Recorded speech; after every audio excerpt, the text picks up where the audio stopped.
41-year-old New York-based freelance photographer Linda Lanson was a mother to a girl who was 7 years old. She had relocated to Tampa, Florida to live with her niece Linda Sheffield after leaving New York. Linda Lanson was a really kind woman. She taught Sheffield several fundamental skills that she was unaware of, including how to count, how to do her makeup, and a variety of other things. Nobody knew things were to change forever when Lanson left her residence on the evening of July 10, 1983. She would never return. Her body was discovered on July 11, 1983 by a jogger. The body was reported to the Tampa Police Department by him. When police arrived, they discovered the victim in the bushes of a dead-end road, only half-dressed with a gunshot wound to the head. After starting their investigation, the police located her abandoned car the following day on a quiet street about 10 miles from where she was discovered. Shortly after, her purse was discovered in Clearwater, Florida, a city located about 20 miles outside of Tampa by the side of a road. Although the police kept working on this case, they were unable to find any leads until another case very much like it was reported to them a month later. Barbara Grams, then 19 years old, was on her way home from her job at the mall in August 1983 when she never arrived. The neighborhood residents found her body on August 19, 1983. She'd been abandoned in a Tampa Heights neighborhood behind a dentist's office. Robert Dubois was the initial suspect in the Barbara case. He was 18 years old at the time of the murder, and a local who saw him causing trouble in the community reported him to the police. Robert was questioned by the police, and he agreed to them taking a dental impression to match a bite mark that had been discovered on Barbara's cheek. Dr. Richard Souverin, a forensic odontologist, concluded that the two bite marks matched, and Robert was charged with and found guilty of killing Barbara. Initially given the death penalty, Robert's sentence was changed to life in prison with an extra 15 years in 1988. In order to challenge his conviction, Robert contacted the Innocence Project and denied any role in the murder. In 2020, the Innocence Project team used DNA found from Barbara's body at the time to compare Robert's DNA and, in a shocking turn of events, it didn't match. After serving 37 years in jail for the murder of Barbara, Robert was found to have been falsely imprisoned and was later exonerated. It was then discovered that beeswax, which was not a suitable material for dental molds, was used to create the mold that was obtained from Robert's teeth. Earlier, Dr. Richard claimed that the suspect would have a missing front tooth or a gap between his teeth, two characteristics that Robert didn't have. Even worse, a different dentist later looked at Barbara's wound through some available photos and found that it wasn't even a bite mark at all. The district attorney of Hillsborough County launched an investigation to find out who was to blame for Barbara's demise. The Conviction Review Unit, CRU, was launched by the 13th Judicial Circuit in order to review similar types of cases which needed to be reviewed again, such as cases which were wrongfully convicted by the jurisdiction. The Conviction Review Unit and the Innocence Project were able to perform DNA testing on this case widely with the help of the local Tampa Police Department and local Innocence Project of Florida. After some detailed DNA testing on some websites in 2022, the Conviction Review Unit and Innocence Project gave important information to the district attorney which changed the case completely. They discovered that two individuals, not one, were responsible for Barbara's murder, as well as a number of other crimes committed in the Tampa area throughout the 1980s. Amos Robinson, 58, and Abram Scott, 57, were discovered to be guilty not only just for the killing of Barbara Grams, but also for the 39-year-old cold case of Linda Lanson, which occurred just 1 month before Barbara's case. DNA matches established this information. Both were already serving life terms for the murders of Herminia Castro and Carlos Oriana, which occurred within months of the murders of Linda and Barbara. Both of the men were involved in Herminia and Carlos' case, just like they were in Barbara and Linda's case. Robinson has murdered 2 other convicts and is currently serving 3 life sentences for first- and second-degree murder, kidnapping, and robbery. Scott is currently serving a life sentence in prison for first-degree murder, kidnapping, robbery, and burglary. On July 17, 2007, at about 1:20 a.m., there was a disturbing 911 call that went through to the Hillsborough County Sheriff's Office. On the call, a landlord reported a fatal altercation that had taken place between him and a tenant. The deputies from the sheriff's office set off immediately for the scene of the crime. When they arrived at Nature's Trail Mobile Home Park, they came upon a horrific crime scene.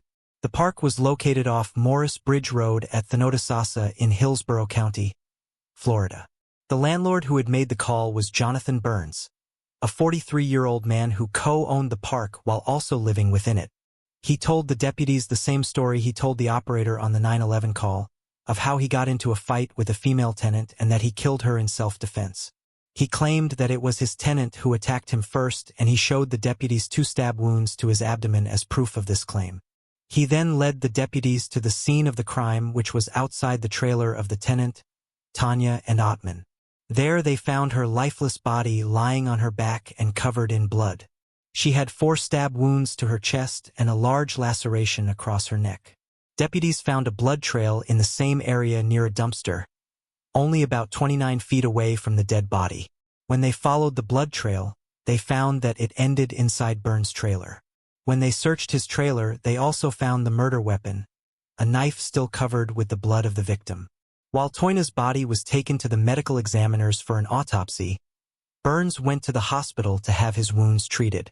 At the Tampa General Hospital, the doctors who treated Burns told him that the knife wounds to his abdomen would require surgery.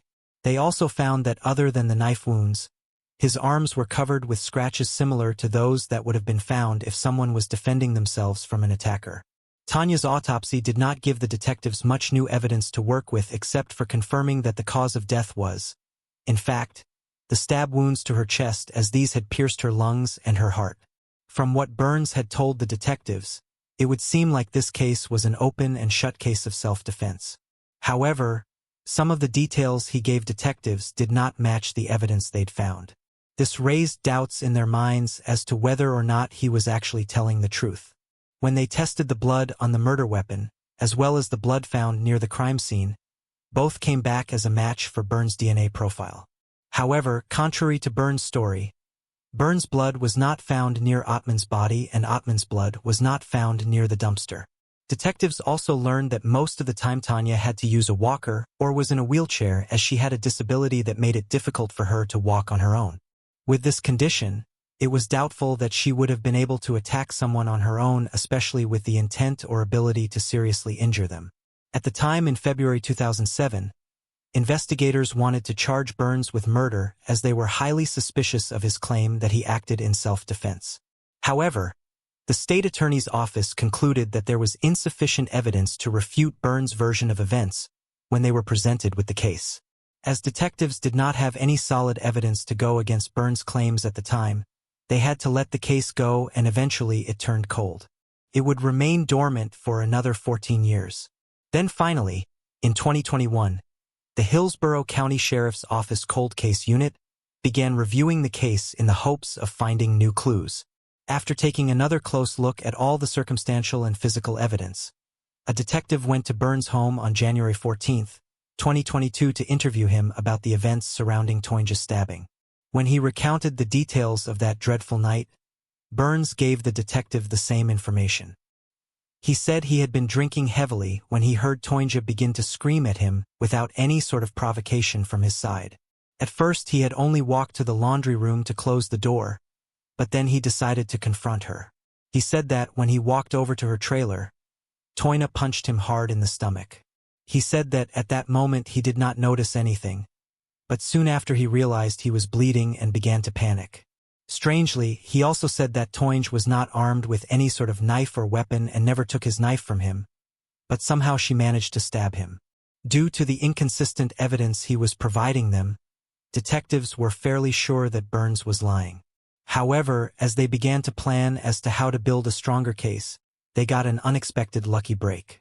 A little over a week after that interview, an unnamed witness contacted the sheriff's office saying that she had information on a cold case from February 2007. When she was interviewed by the police, she told them that on the day of the murder 14 years prior, Burns had approached her in the mobile home park just after the detectives left. He had then gone on to tell her that he knew he did something wrong. He also claimed that he was confessing because he wanted to face what he'd done.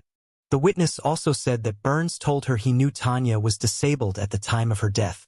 Finally, She told them that Burns had given her a signed letter which had all the details of the incident, and she handed this in to the detectives. Only 2 days after this, the witness once again contacted the police. This time she told them that Burns himself had approached her again and had said that he had written the letter in an attempt to prove that he was acting in self-defense. He said that he had done this because he hoped to receive no punishment for a self-defense case rather than a first-degree murder. The witness also revealed that he told her he had no regrets for what he had done and that he had said that Toyna got what she deserved, indicating that he hated the woman. A few days later, on January 28, 2022, the witness once again contacted the detective stating that Burns had given her another signed letter, but the details in this were contradictory to the first one he had provided.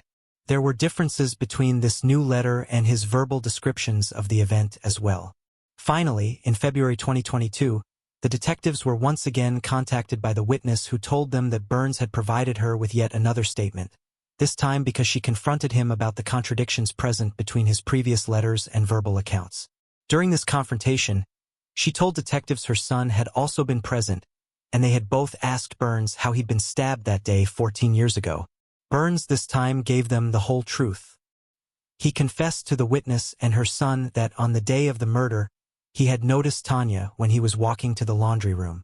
He returned home to go get his knife as he intended to seriously harm her when he walked over to talk to her.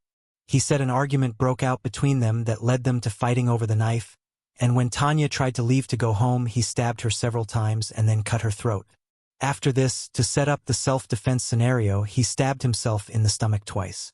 Burns gave the witness a third written statement with all of this information, saying it contained the truth. This third letter ended with an admission from Burns that he hated Toyna and intended to deliberately hurt her that night and ended up killing her. The details in this third statement were consistent with evidence collected at the crime scene, and investigators matched a latent fingerprint on one of the statements to Burns. This was finally enough evidence to make a case against him, and they arrested him for murder.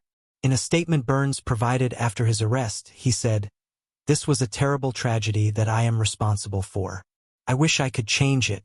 Whether this remorse was real or not, on February 3, 2022, authorities took him into custody and charged him with Toyna's murder. Carol Jean Pierce was born as Carol Jean Fillion on December 4, 1939, to parents Pauline Eleanor Knapp Fillion and Raymond Joseph Fillion. The family lived a simple and humble life in Wisconsin, with Carol excelling at school, especially in the school band. In 1957, she married Danny Dean August, but the marriage did not last long. In 1958, she divorced August and would go on to wed Dr. Jock D. Clark in 1960. The two bore a son together, Mark Clark, but divorced soon after in 1964. Carol was now a single mother, looking for stability for herself and her baby. On September 3, 1966, 35-year-old Carol Jean married the love of her life, Richard Pierce. Pierce was active in the U.S. Coast Guard, and as a result, the two often moved around the U.S. Finally, in 1973, the two settled down at the Sunrise Shores Trailer Park in Sturgeon Bay, Wisconsin. Richard had been assigned to work on the USCGC Mesquite long-term. Carol was excited about finally being able to put down some roots and began contemplating what the future might look like. Carol was said to be utterly devoted to her son Mark from her previous marriage. She felt her purpose in life was to take care of Mark in the home, and she happily slipped into the role of a stay-at-home mother and wife. But not all that glitters is gold. Whilst Carol and Richard lived like an idyllic couple to the outside world, trouble was brewing within the marriage. Neighbors would report hearing the screams and shouts of Carol and Richard as they were embroiled in intense arguments.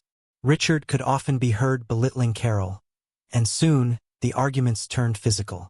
Carol was often seen around the trailer park with black eyes and a battered body. A concerned neighbor who worked as an X-ray technician saw Carol's injuries one day and offered to help her. When he asked her how she'd sustained the injuries, she fell quiet before telling him that she'd fallen. Given his medical experience, the neighbor didn't believe Carol's story, but there was nothing he could do. On one occasion, Carol told another neighbor, "Richard is going to kill me."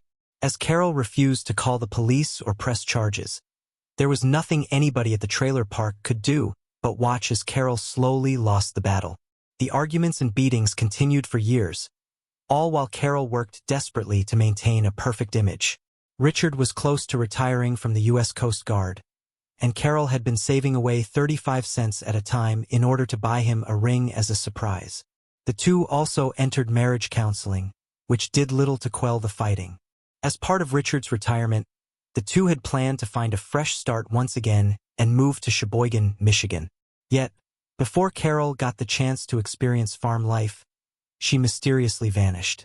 According to Richard, before she left, she withdrew $20,000 from their savings account and signed over the titles to some land and a truck. Sources are conflicted, but either September 1975 would mark the last day that Carol was ever seen alive at her home on West Elm Street and Avenue, Sturgeon Bay. In Richard's version of events, he left for work as usual that morning, and when he returned around 4 p.m., she was gone. Interestingly, on September 5, 1975, Richard and the crew of the USCGC Mesquite were docked in Chicago. That day, Richard was given leave and returned on September 6. 2 weeks after Carol was last seen, Richard officially retired from the U.S. Coast Guard, and his friends and family threw him an extravagant retirement party. Glasses clinked and chatter filled the air, but one voice was missing: Carol. Carol had seemingly been excited about planning the party in the lead-up to his retirement. Carol's mother, who was in attendance, immediately noticed that her daughter was missing. When confronted, Richard told Carol's mother that she had simply taken off. Richard would maintain this version of events for decades. He even nonchalantly told his colleagues that Carol Jane had walked out on him. It wasn't until Carol's mother discovered that she was not at the party that she was officially reported missing to the Sturgeon Bay Police Department. Unfortunately, the SBPD showed little interest in Carol's case. As far as they were concerned, she was an unhappy housewife who left of her own volition to start a new life. Carol's mother knew her daughter would never leave her family behind, especially her son Mark. Her son, Mark Clark, later told Oxygen she would have never run away or done this disappearing act or sacrificed her own family on her own. This was out of character. She was a fighter. Richard murdered her. The case didn't gain the traction it deserved until the mid-1980s, by which time her family felt it was too late. Shortly after Carol's disappearance, Richard moved the trailer the two had shared to a farm in Sheboygan, Michigan. A month later, Rose Marlene Box moved into Richard's trailer. 2 years later, in 1977, Richard divorced Carol Jean and married his new girlfriend, Rose. When investigators finally dived into Carol's disappearance, they discovered that she had left almost everything behind: her purse, makeup, her 1970 Chevy pickup, and her beloved cat had all been left behind at the trailer. The working theory that she had voluntarily walked away was shattered, and the SBPD began considering other options. Progress was slow, and Carol's family were unhappy with the SBPD's initial response. In February 2008, the SBPD teamed up with investigators in Sheboygan, Michigan to conduct a search of Richard's property and land. Investigators believed that Richard had killed Carol and buried her somewhere in the Michigan home. Deputy Ronald Fenlon of the Sheboygan County Sheriff's Office helped lead the investigation, taking them deep into Richard's home's crawlspace. Fenlon would also later testify in court that during his February 2008 search, he discovered a cut in the concrete that had been filled with rocks and dirt. When he returned 10 years later in February 2018, the cut was no longer filled in. In February 2018, the Wisconsin Cold Case Review looked at Carol's case and determined there was enough to show that Richard was set to gain from Carol's disappearance. By February 2018, crime scene investigation techniques had come on leaps and bounds, and the Sheboygan County Sheriff's Office brought a K-9 unit to Richard's home. According to court documents, the dogs, trained to pick up the smell of human remains, alerted 6 times to the presence of human remains in the home. An excavation was performed on one of these sites. However, to this day, Carol's remains have never been found. In October 2018, 82-year-old Richard Gale Pierce was arrested and charged with the murder of his ex-wife Carol.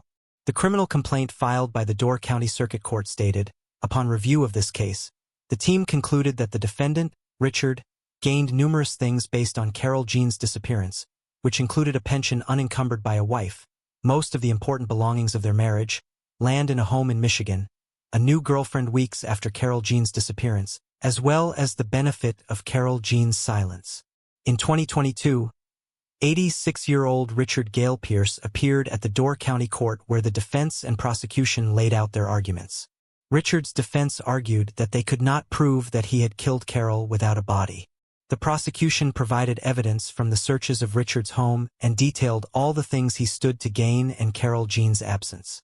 It took the jury 10 hours to deliberate, and after consideration, they found Richard Gale Pierce guilty for first-degree murder and disinterment of the dead. Richard will now spend the rest of his natural life in prison serving a life sentence. In 1985, Karen Swift graduated from Walnut Ridge High School, Arkansas, and began to forge her own path. Those who knew Karen at school described her as witty and strong-willed. She was known to be full of life, but that all changed when she met her future husband, David Swift. The two moved to Dyersburg, Tennessee, and got married. Shortly after their union, the dynamic of their relationship changed significantly. One friend told the police that they'd noticed how much Karen had changed at their school reunion. She was still her lively self. That was until David spoke up. Those around her watched as David told her precisely what to do and that he expected her to follow his instructions. This level of control gradually wore Karen down, but she tried to maintain a happy and outgoing personality for the sake of her 4 children.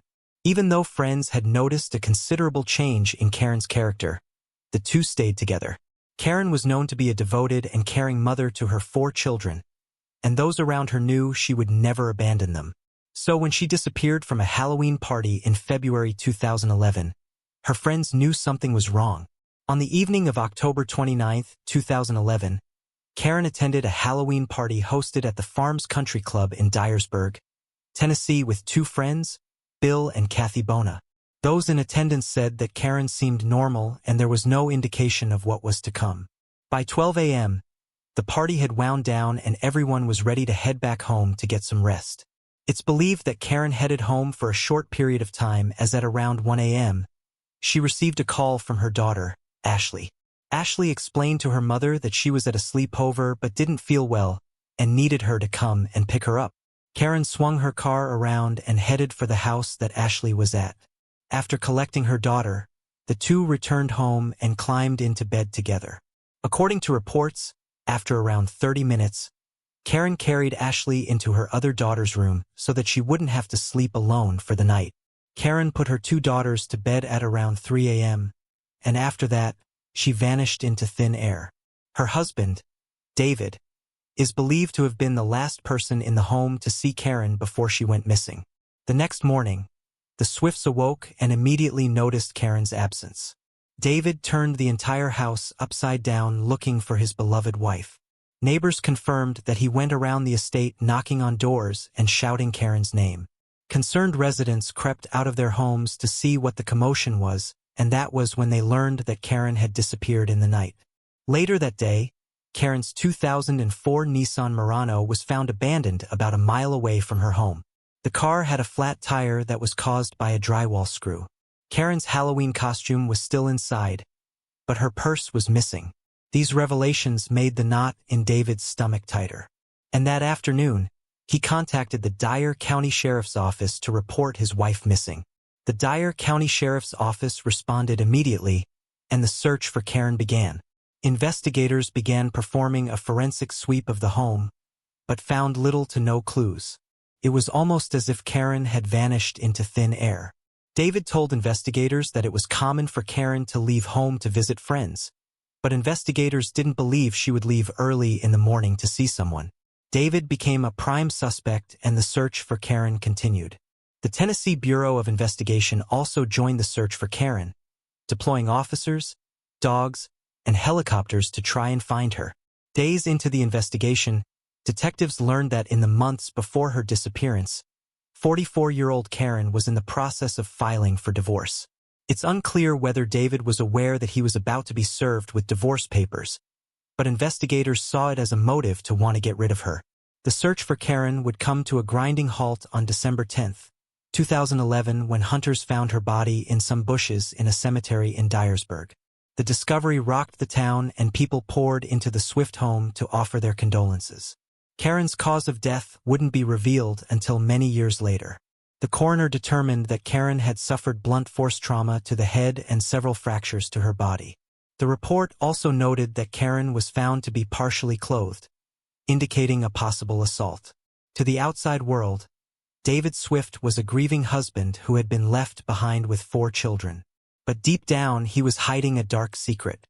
Carol Johnson, Karen's mother, told Oxygen. Since that time, he's never picked up the phone and called and asked about the investigation. To me, if it was my wife that had been murdered, I'd be burning the phone up every day for answers.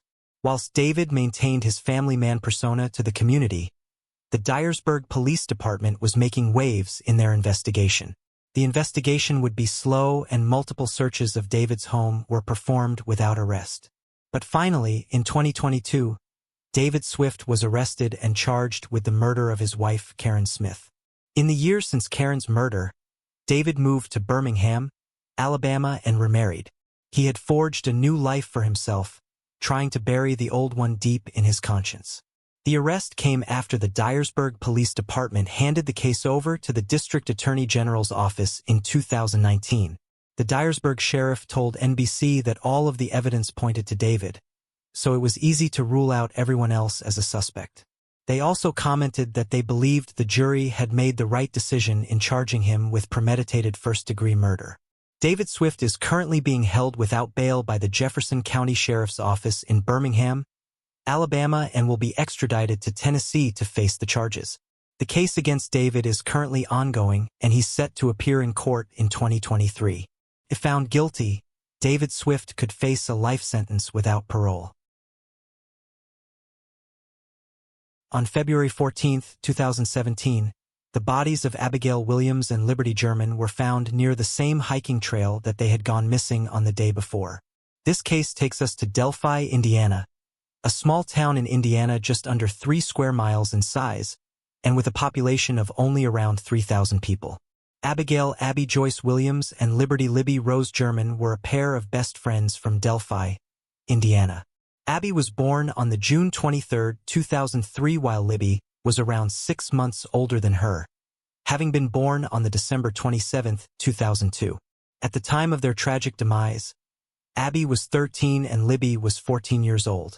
They both attended the Delphi Community Middle School, which was where they met each other and became best friends. They bonded over shared love of the outdoors, with both of them loving activities such as camping, hiking, and swimming. They were always together, and in 2017, they were in the 8th grade and both were very excited about starting high school the next year. The duo were always planning out the next 4 years of their lives together. They imagined a happy, bright future where they could grow up together. But sadly, this would never come to be. On February 13, 2017, the two girls had planned to take a hike on the Monon High Bridge Trail, which is part of the Delphi Historic Trails in rural Delphi, Indiana. Normally, they would have been accompanied by an adult, but as the girls were almost in high school now, they were allowed to go on their own for the hike. This would prove to be a fatal mistake. They were dropped off near the start of the trail on County Road 300 North, east of the Hoosier Heartland Highway, by Libby's older sister, Kelsey German, at 1:35 p.m. on February 13th.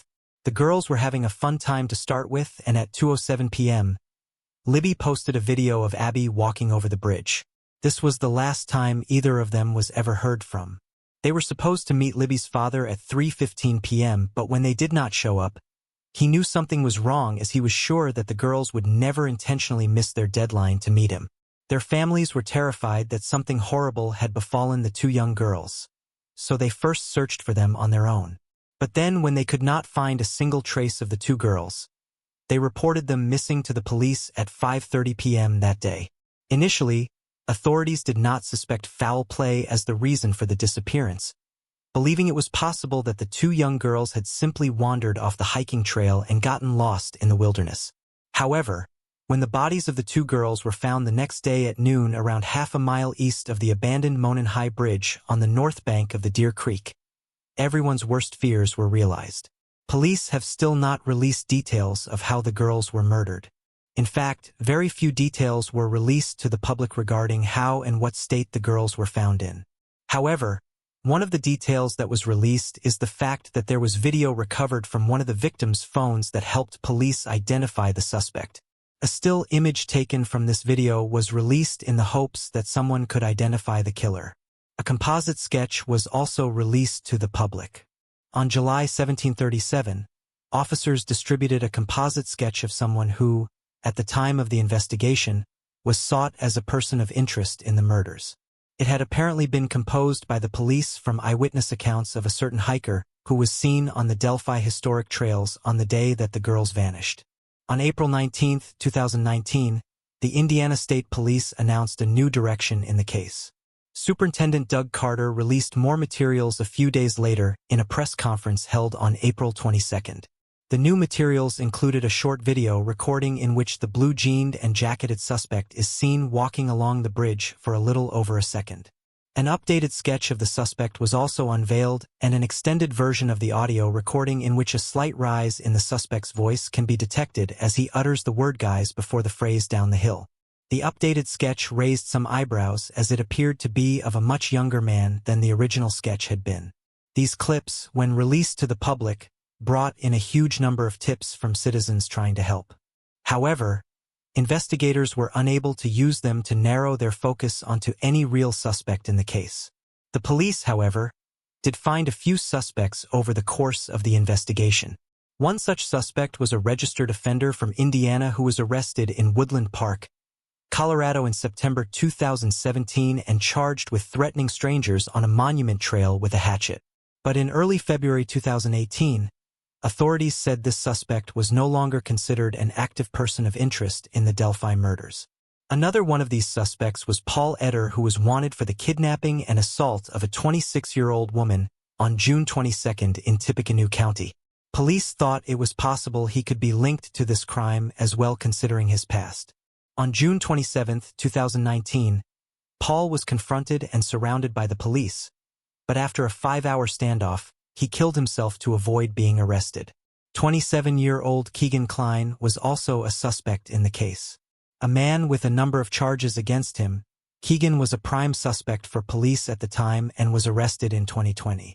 In his interrogation, police learned that Klein had communicated with Libby German the day before her murder and on the day of the killing. However, in the end, police could find no evidence that Klein had actually met Libby and Abby. He's only been charged with related offenses and not the murder of the two girls. It was only in 2022, 5 years after the murder had taken place, that the police finally made an arrest in the case. The man police believe is the perpetrator is Richard Allen, a native of Delphi, who owned a number of guns and other weapons and was also on the same trail as the girls on that afternoon in 2017. In fact, Allen was interviewed by the police in 2017 as well, and even admitted to being on the same trail the afternoon of the murders, but at the time police did not have any evidence linking him to the crime. However, in 2022, new evidence which had not been released to the public led police to circle back to Allen as a suspect for the crime. In an October 13, 2022 interview, Allen told police he saw the juvenile girls on the trails east of Freedom Bridge and said he went on to the Monon High Bridge near where the girls were killed.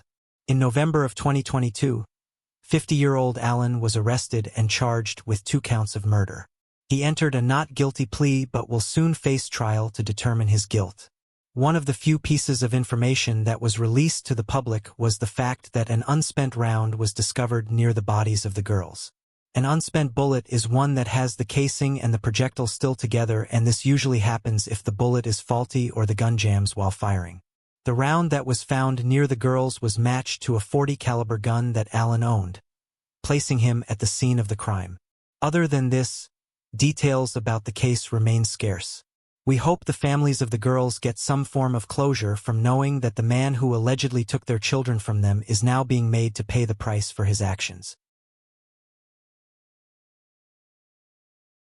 Anna Jean Kane was born in 1962 in Reading, Pennsylvania. She was raised in a chaotic household. She adored her 2 sisters, Jean Marie Camacho and Deborah J. Carter Jane, with all of her heart. Despite Sylvia Fern Kane's efforts to give her children a decent life, Anna did not have one. Anna was subjected to physical abuse from her father at a young age. Low family money and physical abuse all contributed to Anna's drug addiction. It was unknown how Anna got pregnant, but she had 3 little children, 1 daughter and 2 sons. Anna started working as a sex worker since she had a family to support.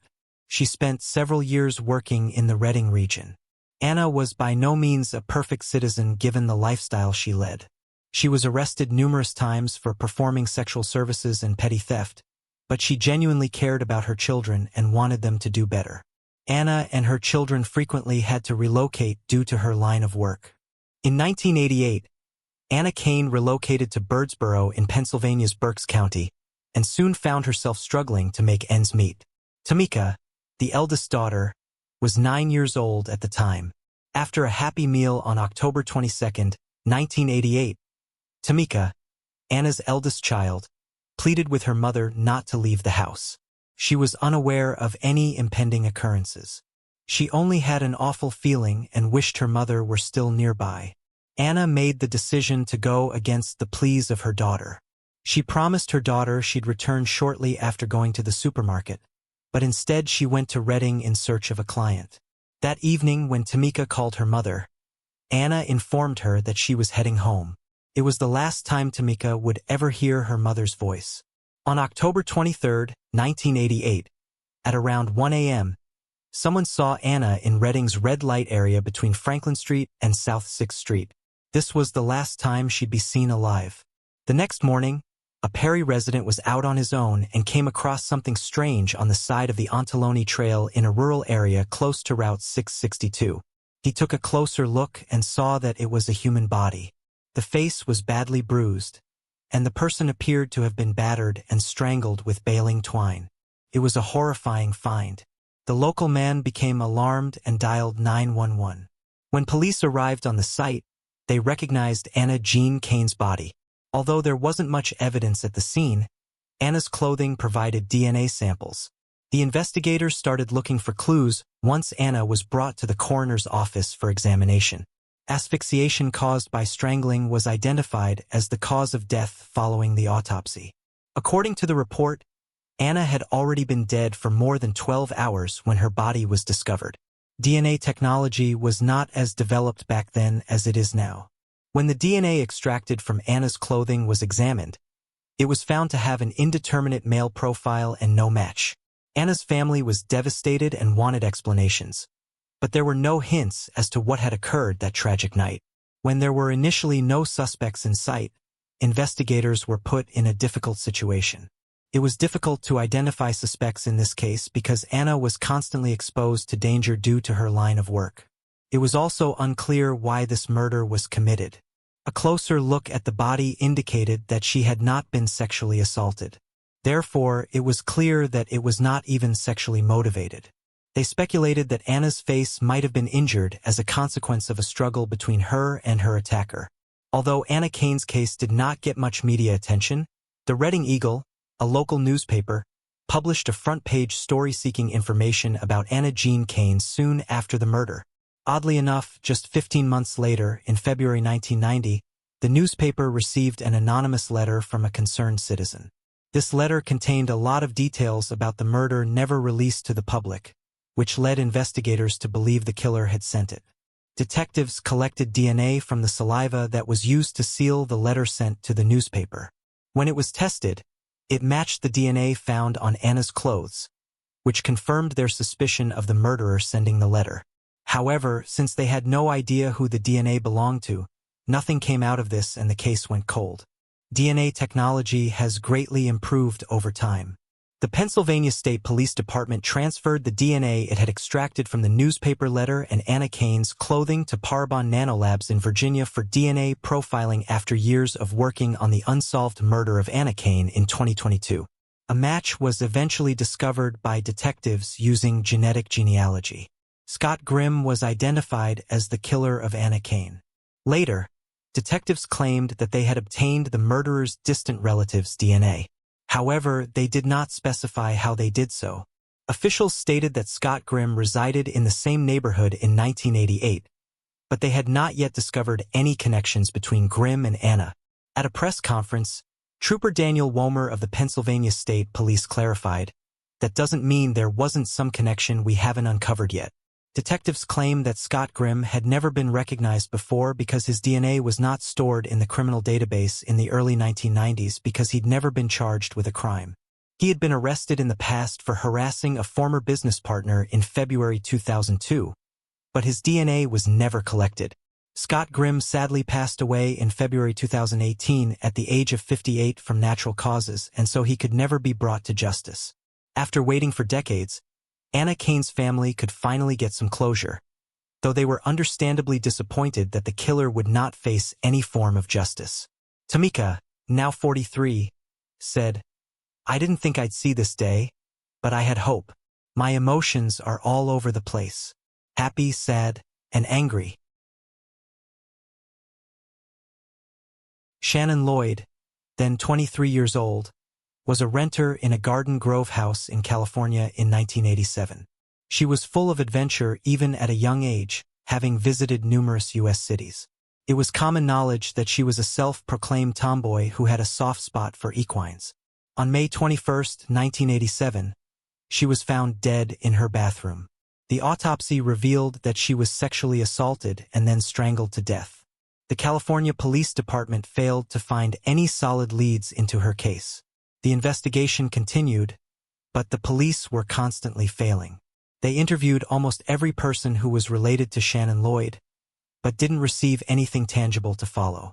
The case was slowly growing cold. But suddenly, the California Police Department were alert again when they were informed of another case which was similar to Shannon's. In 1989, they received reports of the murder of Renee Cuvis. Renee Cuvis, a 27-year-old mother of two, was a neighbor of Shannon's. For Renee, her children were everything. Renee wasn't rich, but she took care of her children in the best possible way she could. Sadly, she wasn't aware what her fate was and how her life would soon end before its time. On the morning of February 19, 1989, her body was found on Lambert Road in Irvine, California near El Toro Marine Base. The murder investigation was kept under wraps by the police. They were not able to find any suspect or even evidence. Their constant hard work wasn't producing the results they wanted, but the style of killing and how the victims were found indicated that the murderer was likely the same for both the victims. For a long period of time, the killings of Shannon and Renee were not being investigated further as the police ran out of leads to chase. The cases went cold. The next step occurred in February 2003 when the criminal's DNA was placed into CODIS, the Combined DNA Index System. Despite this, they were still unable to identify Renee's murderer, and the investigation was ultimately closed without any arrests being made. It took investigative genetic genealogy technology for the detectives working for the Orange County DA to identify a suspect in the killings of Renee and Shannon in 2021.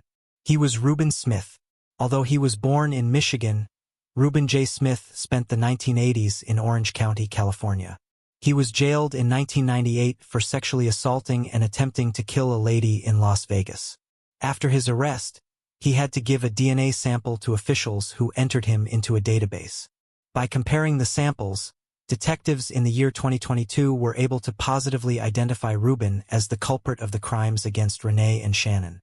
Unfortunately, Smith shot himself in the head in July 1999 at the age of 39, long before he would have faced justice for the assault on the third unnamed lady. Police are looking into the possibility that he had committed more crimes.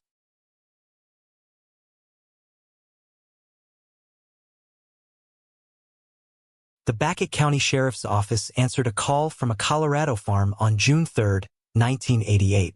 About 20 miles southeast of the town of Springfield in Backett County, Colorado, a local farmer notified the local sheriff's office that he discovered what he thought to be human remains on his farm. The remains were identified as human where they were observed by the then Sheriff Willard Goff and then Coroner Robert Morrow and other deputies. The remains consisted of what was most of the human skeleton, but the bones were not all there, and what was there was white and bleached. The investigators then searched the area for leads, while the remains were taken to the coroner's office for an autopsy. Sadly, They were unable to uncover any evidence that would have allowed them to identify the victim. With the help of the farm owner, personnel from the Backett County Sheriff's Office and Coroner's Office spent several days searching the land. They recorded a number of things discovered there and tested the local soil for possible proof. Nothing, however, was discovered to help identify the bones, ascertain how or why the individual had died, or explain how they'd ended up in the farmer's field. Following a forensic examination, it was determined that the victim was a female between the ages of 19 and 24. She weighed about 130 pounds and was between 5'2" and 5'4" tall. Her hair was brown, but the decayed remains made it impossible to tell what color her eyes were. She was dressed in a beige winter coat with a white synthetic fur collar and 4-inch fur cuffs, gray corduroy Levi jeans with the leg cuffs hemmed up to a 27.5-inch inseam, and a 34B bra. Although the victim displayed characteristics of Hispanic or Latino, Native American and European people, forensics were unable to identify her ancestry. She had substantial dental treatment, including 2 silver cast crowns on her left side, which suggested that she might be Mexican or have grown up close to the border. Her body's internals gave away the possibility that she'd never given birth. Additionally, it was determined that she'd passed away between 1 and 3 years before the discovery of her remains, and the cause of her death was determined to be suspicious, most likely a homicide. Authorities at the time were unable to locate any of the victim's family members to return her remains to, since she remained unidentified. They referred to the victim as the Backett County Jane Doe due to the lack of a name. The original documents of Jane Doe's death were all retained at the sheriff's and coroner's offices, and she was buried in the Springfield Cemetery. Numerous efforts were made throughout the years to identify her. In an effort to find a match within the missing persons database, dental impressions and records of the victim were submitted to the National Crime Identification Center. Despite the fact that DNA was still in its infancy at the time when it comes to victim identification, DNA samples were also collected and submitted for processing. The body's remains were subjected to an anthropological investigation to learn more about any potential clues on the body that would help identify it. To gain a better picture of what the person may have looked like, investigators also created a facial reconstruction. To pinpoint the deceased's prior location before her passing, even the fillings in her teeth were examined. Numerous prospective matches, including probable dental matches, were obtained. But as the investigation went on, each one was eliminated after being compared to the remains. The public was invited to come forward with any information they might have about the victim during press conferences that investigators scheduled, but no one did. Thus, no conclusions could be made from those. The body remained unidentified and the case went cold in spite of the best efforts of the detectives. Finally, 3 decades later in 2021, the case was reopened when the Backett County Sheriff's and Coroner's offices were contacted by an investigative intern working for the Colorado Bureau of Investigation. This intern wanted to submit the data from the case into NAMUS, a national database of missing and unidentified persons. It did not bring an immediate result, but the case got renewed attention, which also brought up other resources. Old case files were gone through and a genetic genealogy lab was contacted in the hopes of getting Jane Doe identified. However, they soon learned that the DNA reports they had collected in the initial investigation were not enough to conduct a familial DNA study, so Jane Doe's body had to be exhumed to get fresh samples. The Backpack County Sheriff's Office was informed by NAMUS about the identification of a different familial DNA match for Jane Doe about a year later on September 26, 2022. The Texas resident who provided her DNA to the McAllen Police Department in 1996, despite the fact that she'd been missing since 1986 or 1987. The McAllen Police Department's report states that Nora Castillo's final communication with someone was a collect call made from someplace in Colorado just before she vanished. Nora Castillo's identity as the Jane Doe from Baca County was then established through additional DNA testing and analysis. As a child, Josie Castillo could not spend much time with her mother because her father had custody. Despite that, she recalled her as a vivacious individual who cherished laughter and a smile. Josie also recalled how social services became involved when Nora was having problems when she was 6 years old and her sister, Crystal, was 3. While they were living with their father in New Mexico, Nora made an effort to kidnap them, but she ended up in the Hobbs, New Mexico jail after getting into some problems. She allegedly went to a mental hospital after that, and that was the last time anyone ever saw her. After their mother mysteriously vanished, the girls spent years wondering where Nora was and how to find her. Finally, they had an answer. Along with Josie, her sister Crystal was also notified about their mother's final fate.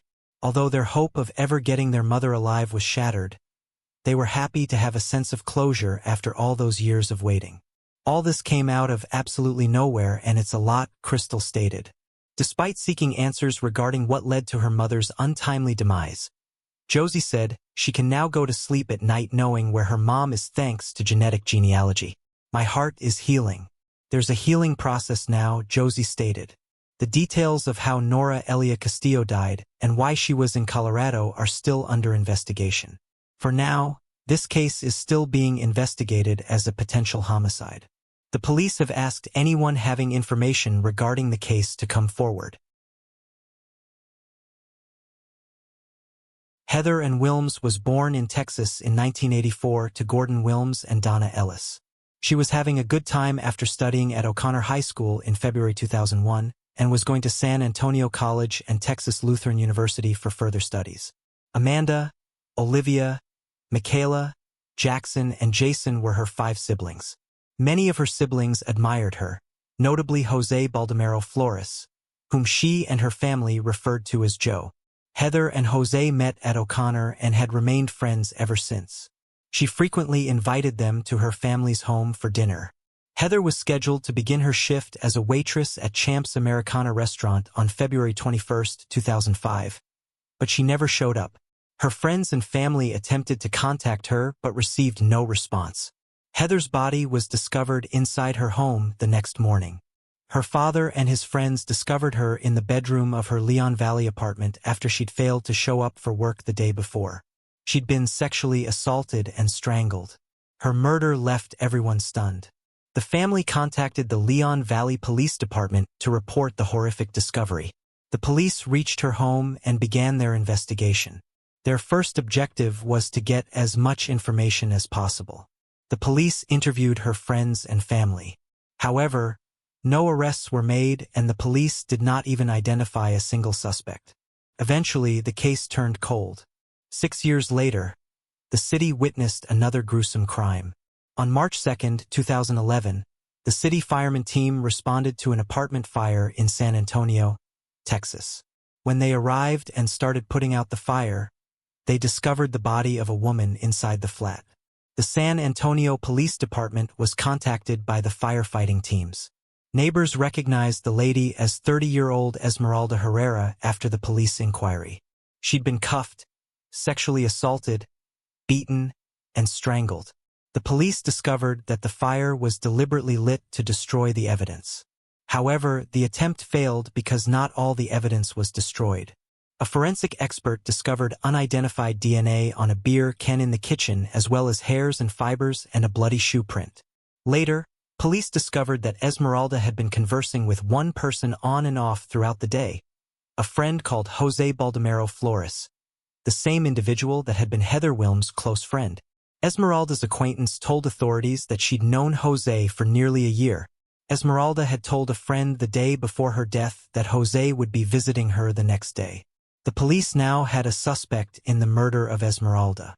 Based on the new findings, Jose was charged 6 weeks later. However, he was released only a month after that after the district attorney's office stated that more specific evidence was required to indict him. The police were constantly working on the case and trying to find the required evidence. It would be another 5 years before an arrest was made, this time with the assistance of the Texas Rangers. Though police did not release the evidence they found against him, Jose was arrested and charged not just with Esmeralda's murder, but also with Heather Wilms. 2 families were linked together by the crimes committed by someone both of their daughters knew and considered a friend. This was the most devastating aspect for the family because the horrible killings were not carried out by a stranger. They'd have to wait again, this time for justice, which would arrive in 2022. Jose accepted a plea deal just days before a jury was to be selected for one of his impending trials. Flores received 2 consecutive life sentences for 2 counts of first-degree murder. The family's initial demand was for a death sentence. The Herrera family had a letter read in court by a victim advocate in which they expressed their desire for Flores to suffer in jail. Flores is now serving his life terms at the Garza West unit in Beeville. Several news reporters attempted to speak to him, but he did not respond.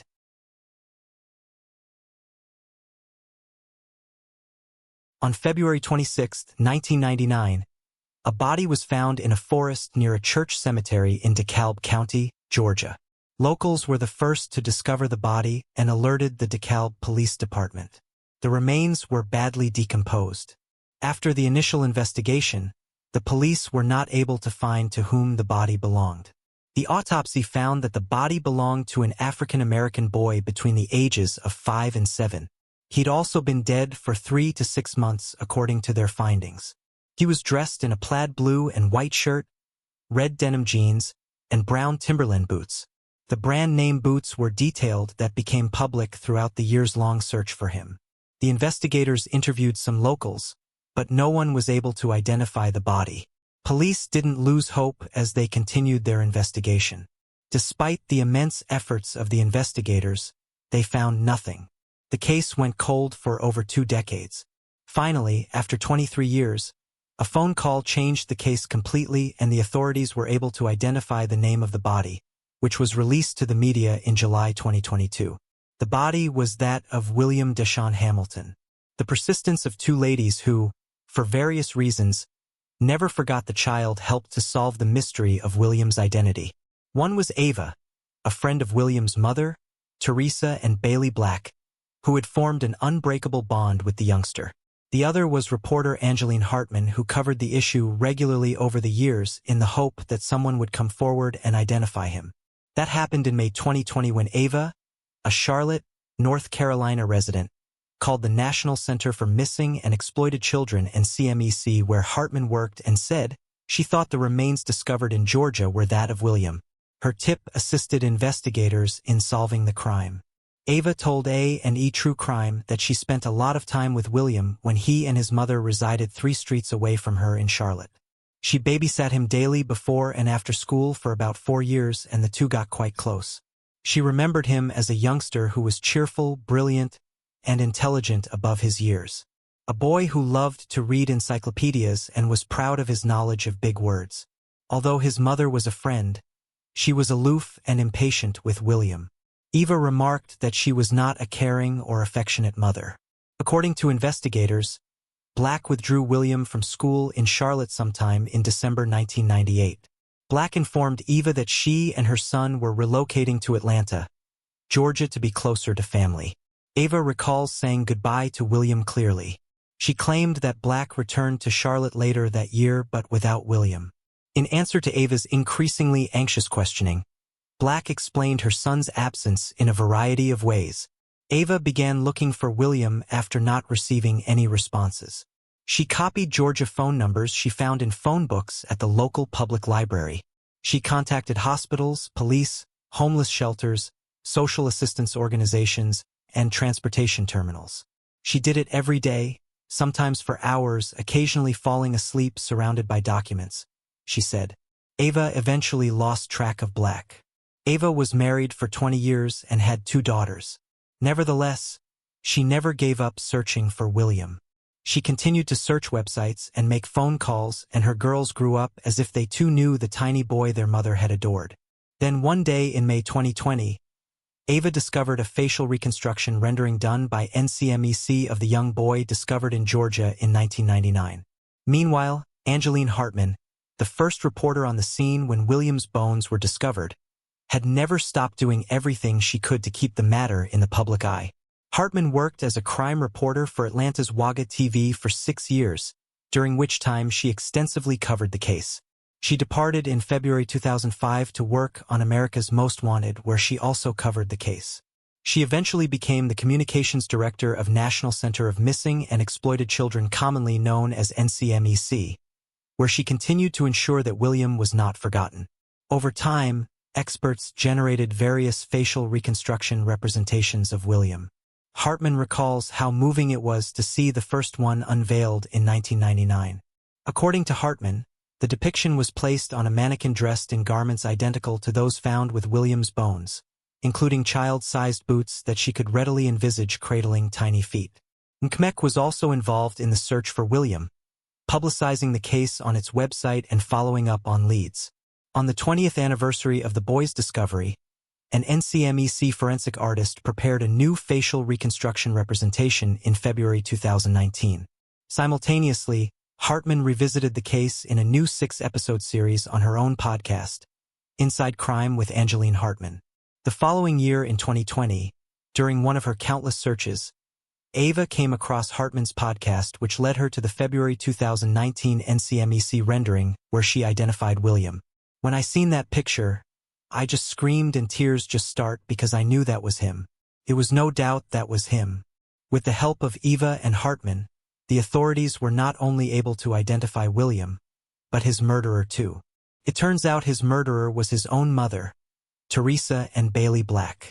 In DeKalb County Superior Court in June 2022, Black was charged with 2 charges of felony murder, 2 counts of cruelty to minors, 1 act of aggravated assault, and 1 crime of concealing the death of another. According to Black's indictment, she gave William a substance or substances including diphenhydramine and acetaminophen, struck him in the head causing serious bodily damage, and neglected to seek medical assistance for him. She was apprehended in Arizona and extradited to Georgia. At her arraignment, she entered a preliminary plea of not guilty. As of December 2022, she was being held at Georgia's DeKalb County Jail waiting for her case to be placed on the court's pretrial calendar, according to DeKalb County Deputy Chief Assistant District Attorney Shannon Hodder. According to her, the DeKalb County District Attorney's Office became engaged in the case when Ava contacted NCMEC with investigators flying to North Carolina and Arizona as part of their investigation. According to officials, DNA recovered from Black in early 2022 led to the boy's identity. Hodder was astounded by Ava's determination to never give up on locating William. Both commended NCMEC with evaluating tips and creating the groundwork for the case's resolution. Since meeting in July 2022, Ava and Hartman have become friends and plan to attend Black's murder trial. Ava says she was experiencing contradictory emotions after 23 years of seeking for William. She hopes to obtain permission to have William's ashes cremated and kept in her house. Eva has similar sentiments regarding Hartman's commitment to covering William's case. The DeKalb County District Attorney's Office is still looking for anyone who may have known William Deshaun Hamilton or his mother, Teresa and Bailey Black. Born on April 27, 1956 to parents Doyle and Vanetta Matthews, Mary Robin Matthews, who went by Robin, grew up in a religious home in Kingman, Kansas alongside her 2 sisters, Danetta and Monica. Robin's childhood was spent in an idealistic home. Her parents doted on their 3 children and always tried to provide the best possible life for them. Robin was an easygoing and happy-go-lucky girl who cherished the company of her family and friends. Those who were close to Robin described her as a person who was beautiful both inside and out. The carefree Robin fell in love at a very young age when she met Douglas Walker, who went by Doug. Doug, who also grew up in the Kingman area, was 1 year older than Robin and felt the same way about her. After getting married in 1974, Robin formally became Mary Robin Walter. The newly married couple started their new chapter in life on a high note. Shortly after the wedding, Robin became pregnant with her only daughter, Pamela. While they were still young, both Doug and Robin decided to focus on their career. The couple moved to Great Bend, Kansas, a city of about 15,000 residents in central Kansas. They settled into a mobile home in Nelson Trailer Park located near the Great Bend Municipal Airport in the rural area of Great Bend. Initially, Doug intended to pursue a career in insurance but eventually abandoned the idea and went to work at his uncle's service station. Meanwhile, Robin decided to pursue nursing solely due to her longing to help people. She enrolled herself in Barton County Community College in Great Bend College, while also taking up a part-time job at the Great Bend Manor Hospital. Doug was extremely supportive of her studies and careers as much as he was dedicated to his own field of work. After some initial struggles, Robin and Doug were able to manage their daily schedule quite comfortably. By 1980, 4 years after moving to Great Bend, the couple was enjoying a good life. They put their time and effort into raising their daughter while also excelling in their respective workplaces. Robin was in her second semester of college by this point and relished being a mother.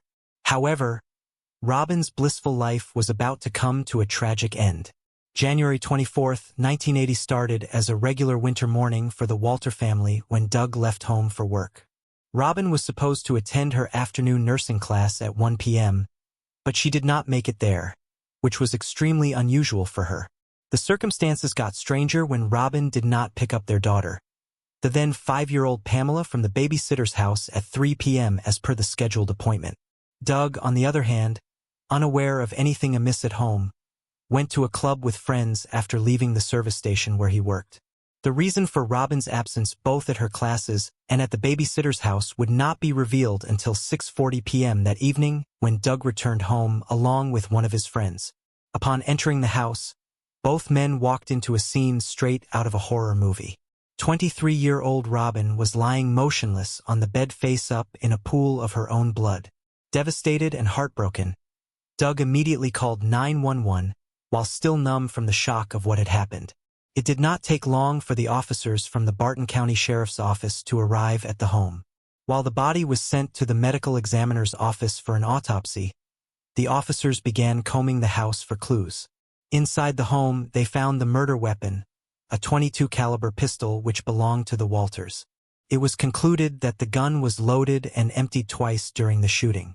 The autopsy report revealed that Robin had been shot 12 times in her neck, chest, abdomen, and arm. This was an extremely baffling case for the investigators. They were puzzled by the apparent lack of motive for the murder, as there was neither evidence of sex assault nor robbery in the home. Additionally, when Doug was questioned by police regarding his assumptions about the person responsible for his wife's death, he could not come up with an answer. He was unable to think of anyone who would want to harm Robin. However, he said that they never locked their doors and always left the keys in the car, as their neighborhood was generally considered pretty safe. Investigators interviewed several people in the neighborhood, but learned nothing of value regarding the killer's identity. Eventually, detectives zeroed in on a person of interest but could not make an arrest due to the lack of evidence. It's unknown why this man became a person of interest. At the time, they did not publicly name the suspect. With nothing tangible to connect the man to the murder, the case lay dormant for over 40 years. In April 2022, more than 4 decades later, while recovering from COVID, Detective Sergeant Adam Hales from the Barton County Sheriff's Office reopened the cold case. For days, he studied the case documents before a major clue caught his attention. Among thousands of documents, Detective Hales came across some incriminating information, some of which had been overlooked in the original investigation and some of which was added at a later date. Investigators never publicly revealed what the evidence exactly was. After reviewing the evidence, Hales gathered together a team of detectives to join him on the case. The team started interviewing multiple witnesses across the country who were involved in the original investigation. The Kansas Bureau of Investigation also assisted in the investigation. After months of hefty investigative work, investigators were able to successfully build a case based on the newfound evidence. In October 2022, detectives submitted the case to the attorney of Martin County Courthouse for review. After approximately 4 weeks of review, an arrest warrant was obtained for the suspect, who was finally identified as Robert Hanks. He was then formally charged with murder in the 2nd degree. Robert Hanks lived in the same neighborhood as the Walter family at the time of Robin's murder. It's not known why Hanks became a person of interest in the first place, but his long criminal history might be one of the reasons. Just a year after Robin's murder, Hanks was arrested and charged with sexual assault, aggravated battery, aggravated robbery, and aggravated burglary. He was convicted in 1983 and served about 8 years, but was paroled in 1993. Detectives concluded that Hanks, who was 25 at the time of Robin's slaying, broke into the Walter home and gunned down Robin on that fateful evening in 1980. However, his motive for the murder and whether he knew Robin beforehand is still unclear. On December 8, 2022, Barton police arrested now 68-year-old Robert Hanks from Oxford, Kansas. The outcome is bittersweet for Robin's daughter Pamela Walter Cooper, who still suffers from nightmares about her mother's horrific death. While she's happy that the alleged culprit has now been put away, she also regrets that many of her family members did not live to see this day. Robin's mother passed away in 2012, and her father soon followed in 2015. Doug passed away just a year earlier in 2021. Pamela also told the media that the family had always suspected Hanks of Robin's murder, even though he was never publicly named until last year. She further expressed that she's curious to know if he's remorseful for his actions. However, even if that's not the case, she stated that she personally has forgiven him a long time ago. This case stands at the oldest homicide in Kansas history, which ended with an arrest. Currently, Banks is being held in the Barton County Jail on a $500,000 bond. On June 1, 2018, an off-duty firefighter Chris Lemieux was out on his boat bait fishing with two of his buddies in the ocean, just north of the Boynton Beach Inlet in Palm Beach County, Florida. The boat was about 50 yards from the beach when they noticed a baby's body floating face down in the water. Lemieux quickly realized that it was a potential crime scene, so he did not attempt to touch the body. Instead, he called 911 and waited for authorities to arrive. Upon arriving, the deputies from the Palm Beach County Sheriff's Office discovered that the body belonged to a healthy, full-term female child who was deemed to be under 14 old. The drift study later determined that the girl had been in the water for a day or two and her death was ruled a homicide. Despite no obvious signs of trauma on the body, the autopsy results suggested that the cause of death was suffocation. The report also suggested that the baby was seemingly born in a hospital since her umbilical cord was clipped, and there was evidence of a needle mark on her foot. Initially, detectives thought that the baby might have been of Caribbean descent due to the DNA tests defining her as being a 50-50 mix of African and Asian. Based on their theory, the local authorities contacted the Bahamas law enforcement but did not find any suspicious missing baby cases. It was also concluded that the baby most likely did not come from a boat carrying migrants. Surprisingly, they did not disclose what landed them to this conclusion. At this point, detectives working on the case were handed the daunting task of identifying the infant. To whom did the child belong? Who disposed of this poor baby like a piece of garbage? Detectives combed through 22 tips and searched more than 700 baby records from Broward and Palm Beach counties, but could not find a suitable match. Authorities urged the public for assistance, and a $10,000 reward was posted for anyone having significant evidence. However, this did not lead to any substantial leads. The baby's DNA was submitted to the Codys, but no likely match was produced. As days passed, the baby remained unclaimed and unidentified. The child would eventually become known as Baby June. Despite investigators' best efforts to locate the baby's parents, the case went cold just a few days after the discovery. It wasn't until 4 years later in 2022 that authorities finally caught a break in the case. In June 2022, the case was taken over by the Cold Case Unit of the Palm Beach County Sheriff's Office led by Detective Brittany Christohile. They sent Baby June's DNA to Parabon Nanolab, where it was entered into a public genealogy database. Luckily, a match came back to Baby June's first cousin once removed. From there, the investigators reverse-engineered the family tree and eventually tracked down the potential father of Baby June. The man, whose identity was never publicly revealed, was cooperative with investigators when they contacted him. After he was confirmed as Baby June's father by further DNA testing, he stated that he had no knowledge of the baby ever being born. However, the man pointed authorities to his ex-girlfriend, Arya Singh. The father told the detectives that he met Arya at Santa Luces High School in Lantana, where they both attended. They stayed together until September 2017. In May 2018, he said he moved to Tallahassee for work. Around the same time, he said his conversations with Arya again began over the phone.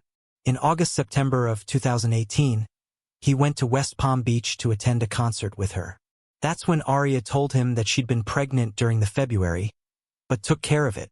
He said he did not understand her statement, but assumed that she had an abortion. For days after the incident, He said he tried asking her about the baby, but she refused to speak about it, and eventually he dropped the matter. Concluding that the father had nothing to do with baby June's death, the detectives began closing in on 29-year-old Arya Singh in late July of 2022. After days of surveying, on August 14, 2022, detectives obtained DNA from a discarded coffee cup. The DNA on its rim confirmed that Arya was indeed the mother of baby June. Detectives then obtained a warrant to search through Arya's location data on her cell phone. This placed her right at the lifeguard station on North Ocean Boulevard in Ocean Ridge near the Boynton Beach Inlet around 9:35 p.m. on May 30, 2018, just 2 days before the infant's body was discovered. Her phone stayed there until 10:01 p.m. It was at 10:06 when the GPS coordinates showed her leaving the area. As investigators scanned through her Google searches around that time, even more incriminating details about her online activity were revealed. On May 30, 2018, at 8:41 a.m., just hours before her phone appeared at the Boynton Beach Inlet, investigators said Arya searched Google for cheap hotels near the area. The search included hotels in Boca Raton, Delray Beach, and Boynton Beach. Between 8:41 a.m. and 10:45 a.m., Singh made 8 searches for hotels. From May 30th to June 30th, 2018, there were 574 searches for Boynton Inlet. Just between May 30th at 11:20 p.m. and May 31st at 9:28 p.m., investigators found a total of 34 searches for Palm Beach County News.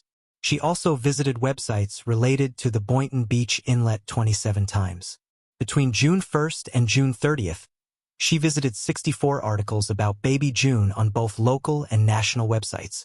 Additionally, she even searched Google for the Cody's DNA database as well as her name Arya Singh and baby San Juan Trinidad.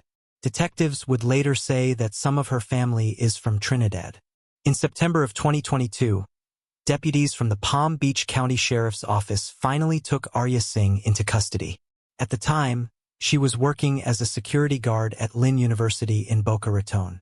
They interviewed Arya as well as several of her family and friends to try to piece together the full story. When giving her account of the day, Arya said that on May 30, 2018, she went to a hotel room after not feeling well. She claimed that she didn't want to stay home in her state to bother anyone and avoid the questions they might ask. Then, in the hotel bathroom, Arya gave birth to a daughter. Arya further insisted that she did not have any knowledge of the pregnancy until the delivery. She claimed to have put the baby in a backpack believing she was stillborn, never checking up on her. She kept the backpack with her while she attended a class at Florida Atlantic University, but she was unsure about what to do with the baby's body. That same night, she went to the Boynton Beach Inlet and dumped the baby in the water. Chillingly, Arya also told investigators that she had never named her child. Although in the days and weeks after the incident, Arya closely followed the baby June story, she never came forward to claim her child. She reportedly had no other children. Detectives believe that the baby was born alive, but she was dead by the time she was placed into the water. Arya was eventually charged with the first-degree murder of her infant daughter.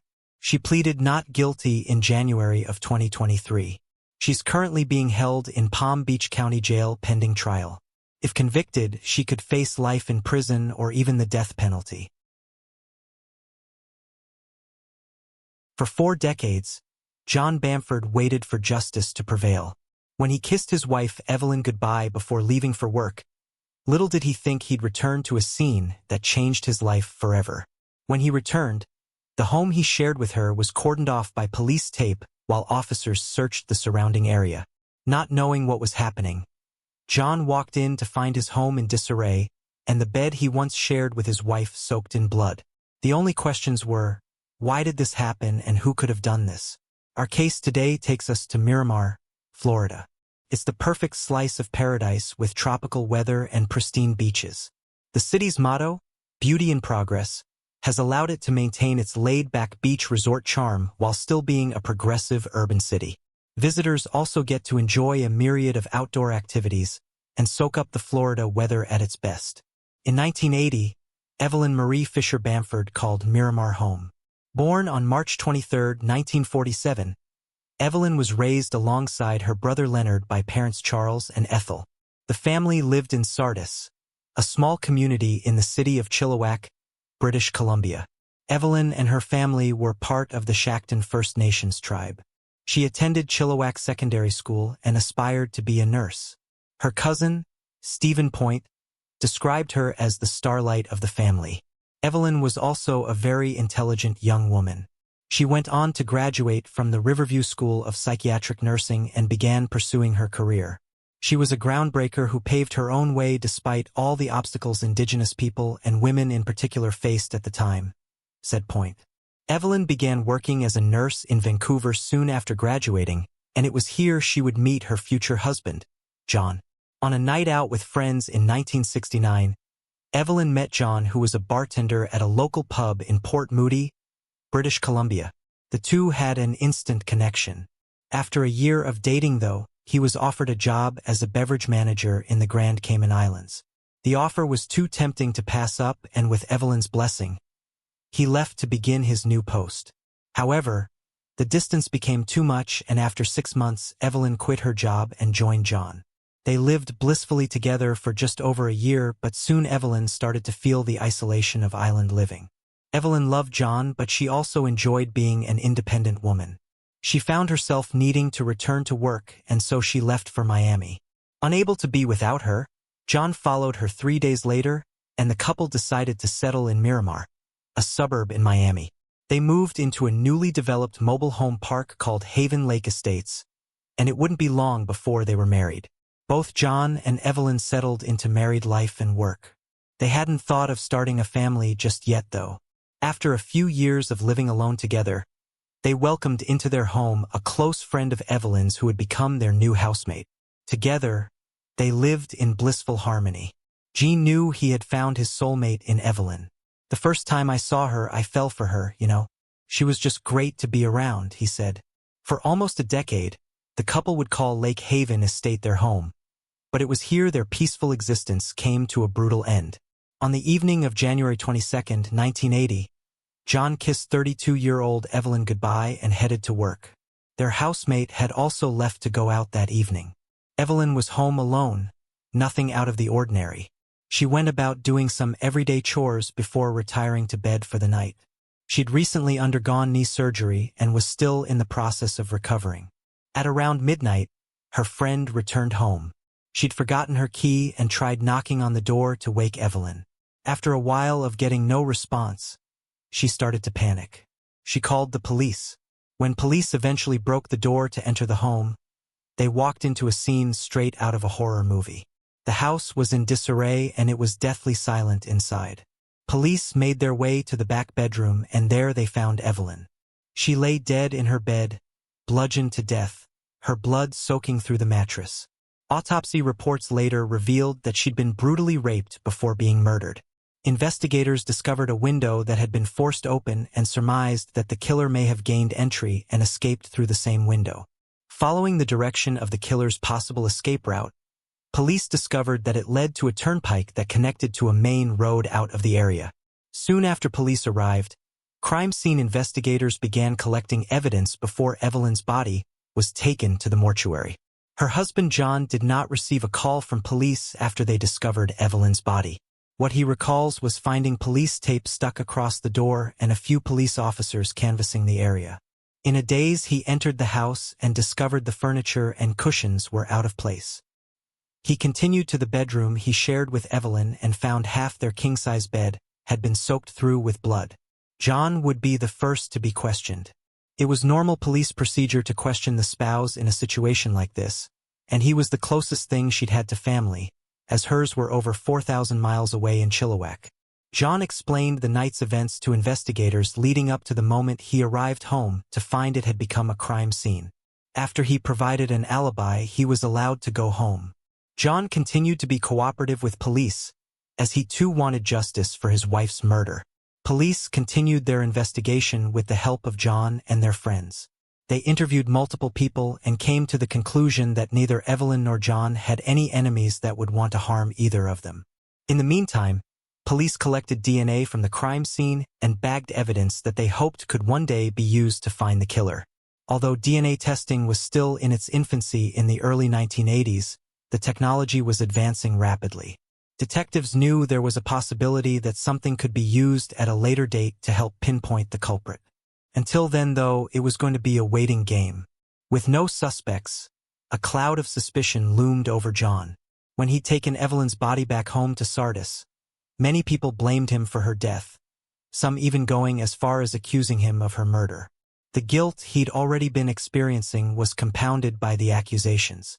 Evelyn's funeral service took place at St. Mary's Catholic Church in her hometown on February 1980. She was laid to rest at the Shackleton Reserve Cemetery. 3 months passed before any new information surfaced. Then in 1980, Miramar Police Department received a call regarding a similar crime that occurred in neighboring Volusia County. An arrest warrant had been issued for rape and attempted murder, and the circumstances were eerily similar to that of Evelyn's case. When police dug a bit deeper into the suspect's background, they were shocked to discover that he'd been living just 12 houses away from Evelyn and John. Ronald Eugene Richards had also been a resident at Haven Lake Estates and lived just down the line of houses from Evelyn. Richards did not know or interact with the couple while he'd stayed in the mobile home park, but he was no stranger to the law. In 1980, he was also 32 years old and throughout his adult life had been in and out of police custody for several crimes. During the time he was living at the estate, Richards was on parole for a voluntary manslaughter charge from 1975 that occurred in Ohio involving a former girlfriend. The similarities between the crimes in Volusia and Miramar were undeniable, but it was only circumstantial. And without physical evidence, they could not bring any charges against Richards. Although police were sure that Richards was responsible for the murder of Evelyn, they needed solid evidence that could link him to the crime. Frustrations grew as the years went by, and investigators would often look back at the case file searching for something new that could pin Richards to the murder and give the family the answers they needed. Years would turn into decades, and soon Evelyn's case, although not forgotten, would turn into Broward County's oldest unsolved case. It soon became clear that Evelyn was not the only victim of the crime. John too spiraled out of control, consumed by drugs and alcohol. The guilt of Evelyn's death was a constant reminder of his failure to protect her, as he'd sworn to do in his wedding vows. In interviews with reporters, he said that Evelyn's murder changed his character. From that moment to today, I've been a different person altogether because it changed the way I look at life. It changed how I feel about other people because I was very trusting before. Now I'm not, he said. After some time, though, he realized he could no longer drown his guilt in alcohol and drugs and made a drastic change. John eventually cleaned himself up and moved to England permanently. However, he never forgot Evelyn. Evelyn's family too would suffer.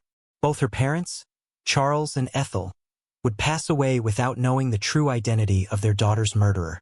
In February 2012, her brother Leonard died as well. They were all buried at the Checkton Reserve Cemetery near Evelyn.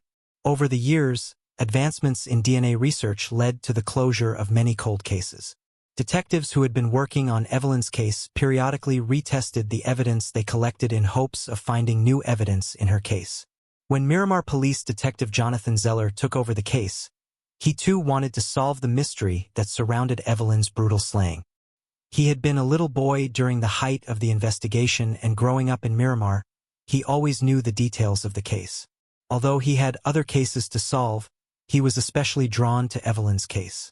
When he could, he followed up on every lead. In 2022, they finally had a breakthrough. Newer technology allowed the old DNA samples to be retested, and investigators could now confirm that Ronald Eugene Richards was, indeed, responsible for the murder of Evelyn Marie Fisher Bamforth.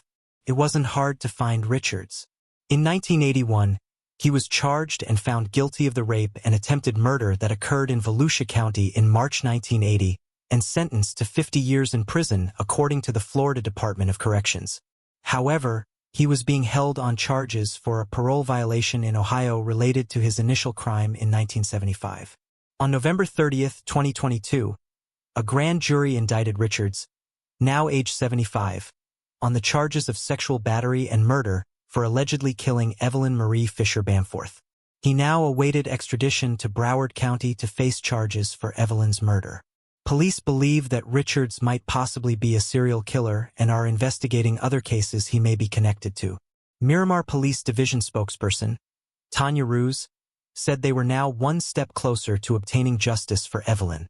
As a result of developments in DNA know-how and the diligence and arduous work of Detective Jonathan Zeller, Ronald Eugene Richards has been indicted for sexual battery and homicide. Ruse added that Evelyn's case is now the oldest case solved in Miramar's history. Speaking at the press conference, Detective Zeller said it had been a whodunit case from the beginning. Finding Evelyn's killer was not only rewarding for him, but for all involved. It was a good feeling, he said, being able to solve the decades-old murder. Both Ruse and Zeller commended John Bamforth on his cooperation throughout the investigation and his search for justice. Bamforth told us he wanted justice. His life was never the same after that, said Zeller. Evelyn's cousin, Stephen Point, said her death devastated the Choctaw First Nation, and it was a relief to know someone had been charged. To have this news all these years later, my thought that it's too bad Uncle Charlie and Aunt Ethel weren't alive to get this news, he said. Following the news, the family released a statement to Global News stating that she is now peacefully resting with her parents Charles and Ethel and her brother Leonard. Our family hopes all murdered Indigenous women's families receive justice someday and that they don't have to wait for decades for closure or for the case to go cold to be solved. Our Auntie Evelyn was a beautiful, bright, fun, loving, and caring daughter, sister, aunt, and friend. Following the announcement of Richard's indictment, John Bamforth finally spoke out after 43 years. In a video call, he said that all he wanted was justice for Evelyn. I had a lot of guilt at the time because I wasn't home when I should have been, he said. He went on to describe Evelyn as the calmest person he ever met. Everybody loved her. She was just great to be around. I never had any regrets about being with her. It gave him a sense of relief knowing Richards had finally been charged. I'm not a vindictive person, but I certainly want to see justice for Evelyn, he said. For John, however, there will never be closure. I don't believe in this closure thing. One never has closure as far as you can tell. But certainly, justice for Evelyn is the most important thing. Ronald Richards' actions were undeniably selfish and senseless. Not only did he end the life of a woman who had everything to live for and could have possibly made a difference in many lives, he also tore apart several families through his evil deeds. Since the 1980s, Richards has spent the majority of his life behind bars, and with the new indictment, he will surely never taste freedom again. Christine McWhorter was born in Philadelphia in 1987. She disliked Philadelphia when she was a teenager due to the criminal activity that pervaded the city. She relocated to Huntington County in February 2008 to pursue her further education and in order to get away from the violence and crime in Philadelphia.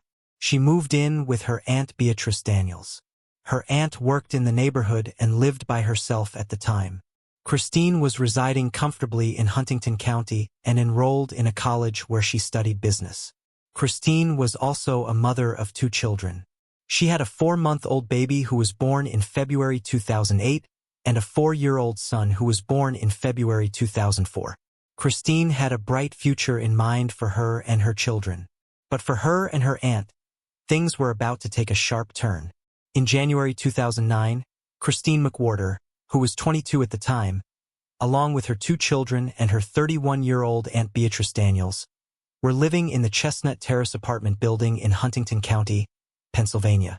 On the night of January 2nd, both of the women were lying in bed with the children in between them.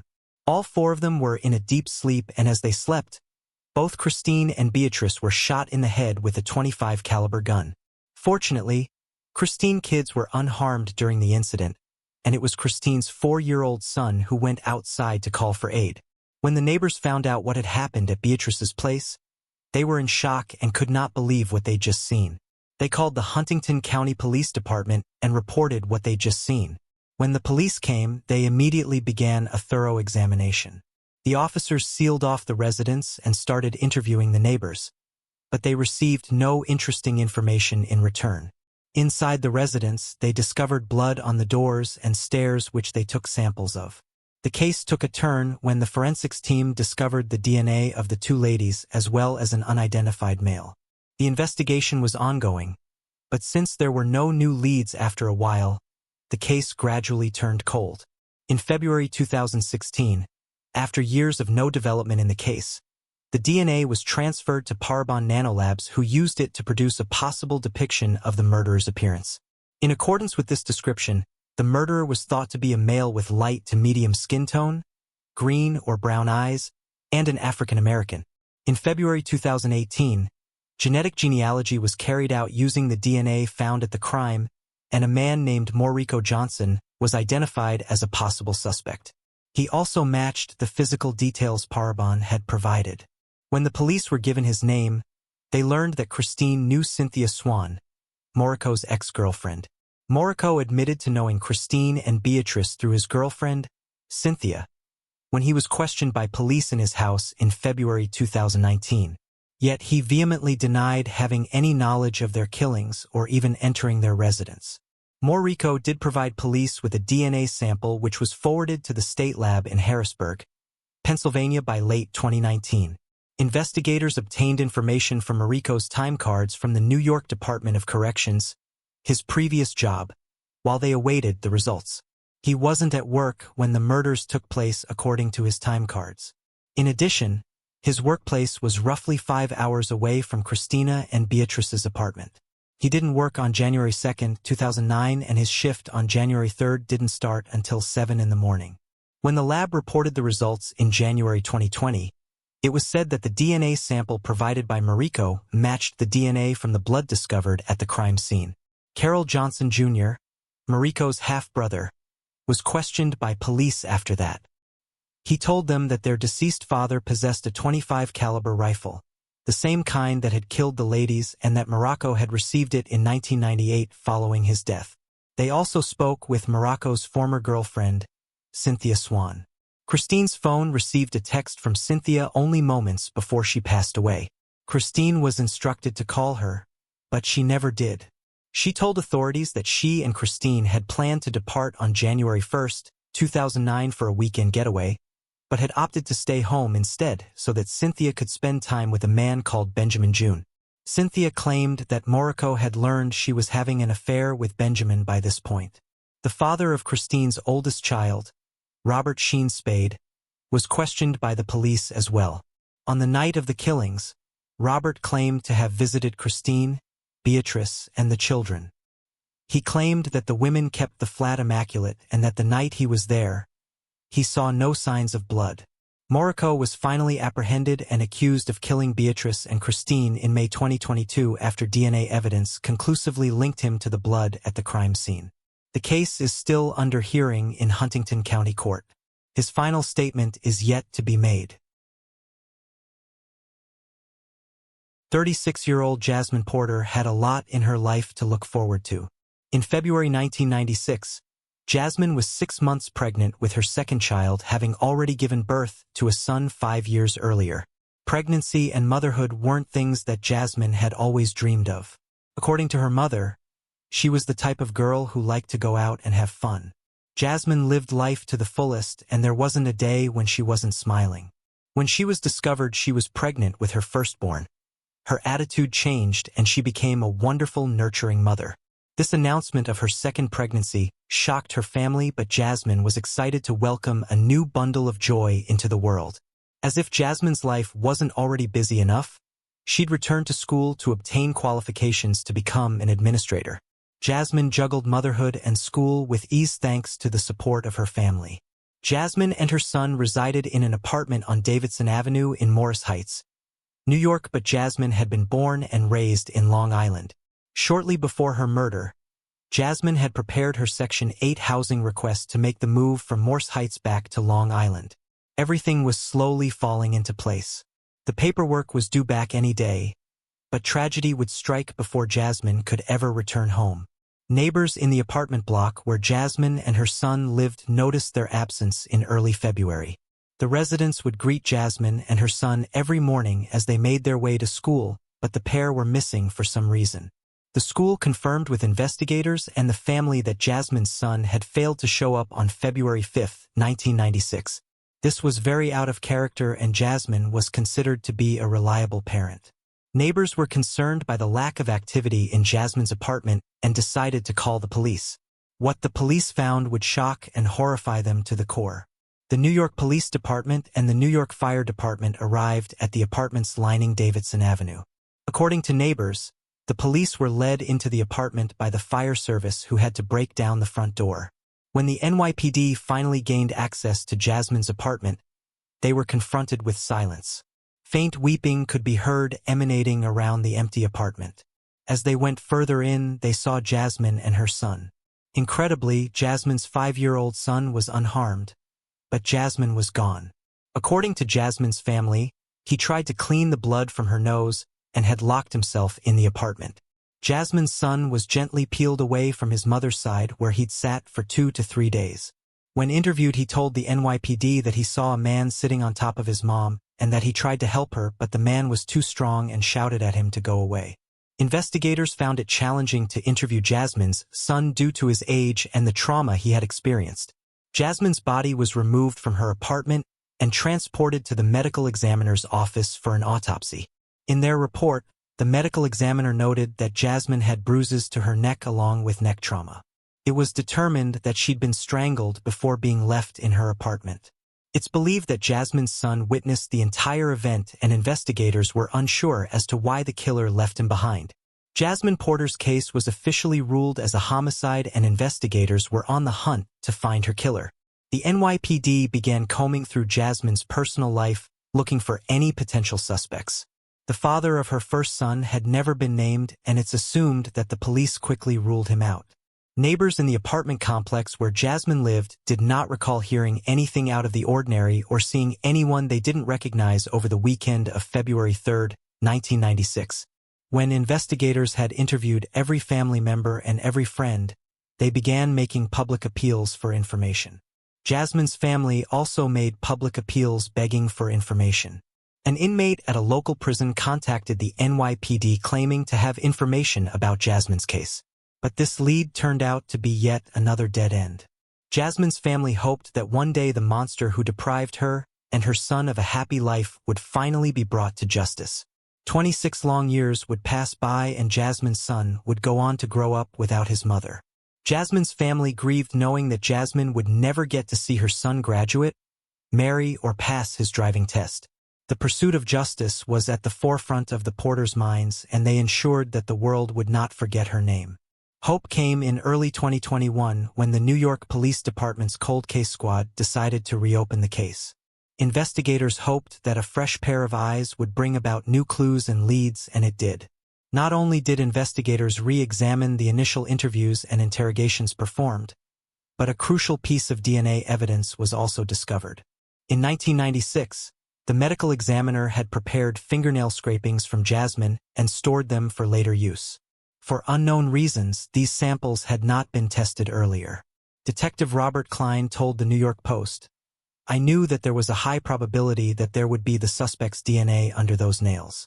The first step was to obviously find the evidence, which can sometimes be tricky. But in my efforts to reach out to the medical examiner and the people over there, they actually were able to find it. Took a while, but they found it. Using cutting-edge technology, forensic scientists with the New York Police Department were able to upload this DNA profile to Cody's. Now all they had to do was wait. According to reports, the evidence retrieval and testing took almost a year. After a long, arduous wait, Detective Klein and his team received a call that they'd been waiting for. The DNA found underneath Jasmine's fingernails belonged to 66-year-old Gregory Fleetwood. Detective Klein immediately began searching for Gregory's name in their database and found a lengthy criminal record. In 1984, Gregory stood accused of choking her. According to reports, the case didn't go to trial as the victim's family pressured her not to appear in court. In 1987, Gregory found himself on the wrong side of the law yet again when he became the prime suspect in another strangulation case. In this instance, Gregory had been accused of strangling his pregnant female friend in the Bronx. 52-year-old Andrea Ciancana was known to be a sweet and gentle woman in her community of Arlington, Virginia. Andrea worked at the Arlington Library and often put a smile on the face of her coworkers. By 1998, Andrea's son, Kevin Ciancana, was an adult himself, and she was excited to watch him flourish. Andrea too was flourishing, and she and her fiancé, James Christopher Johnson, had just celebrated 7 years together. The two were putting in the groundwork to build their dream home, but tragedy would strike the couple before this plan came to fruition. August 21st, 1998, started like any other day for Andrea and James. Andrea had planned to meet a friend for dinner before returning to her home to watch a film with James. James wasn't initially too concerned when 6 p.m. arrived and Andrea still hadn't returned home. That evening, he went to bed hoping to wake up beside his fiancée in the morning. But at 1:30 a.m., he awoke with a strange feeling in his stomach. He glanced at the closet door that was somehow open and began to advance towards it. When he opened the closet, he discovered the body of his fiancée, Andrea. The Arlington County Police Department, ACPD, were immediately summoned to the apartment in the 1700 block of North Road Street, which was declared a crime scene. Bizarrely, investigators found no traces of blood or injury to Andrea, and the coroner would later determine that Andrea's cause of death was a homicide. Investigators began searching the apartment for clues but failed to detect any sign of a struggle or forced entry. James, Andrea's fiancé, was the first person the ACPD wanted to talk to, and he cracked under pressure. What followed would be one of the most bizarre police interrogations ever. After 3 days, James made a half-confession stating, "It's all very hazy, just an image. I see me holding her and she slips out of my hands and she goes down to the floor. I fell on top of her. She hit her head on the desk." Some of the investigators present jumped with glee. They had just elicited a confession and the case was closed, right?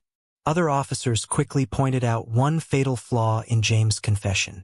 Andrea had died as a result of strangulation, not blunt force trauma. In fact, there were little to no injuries or bruises on her head or body to indicate blunt force trauma.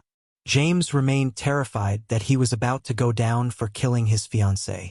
To his surprise, officers entered the room and told him that he was free to go without charge. The officers knew James' confession was false due to a statement, and he had also been unable to describe the crime scene to investigators accurately. No matter how many of them believed that he was responsible, the ACPD had no option but to let James go.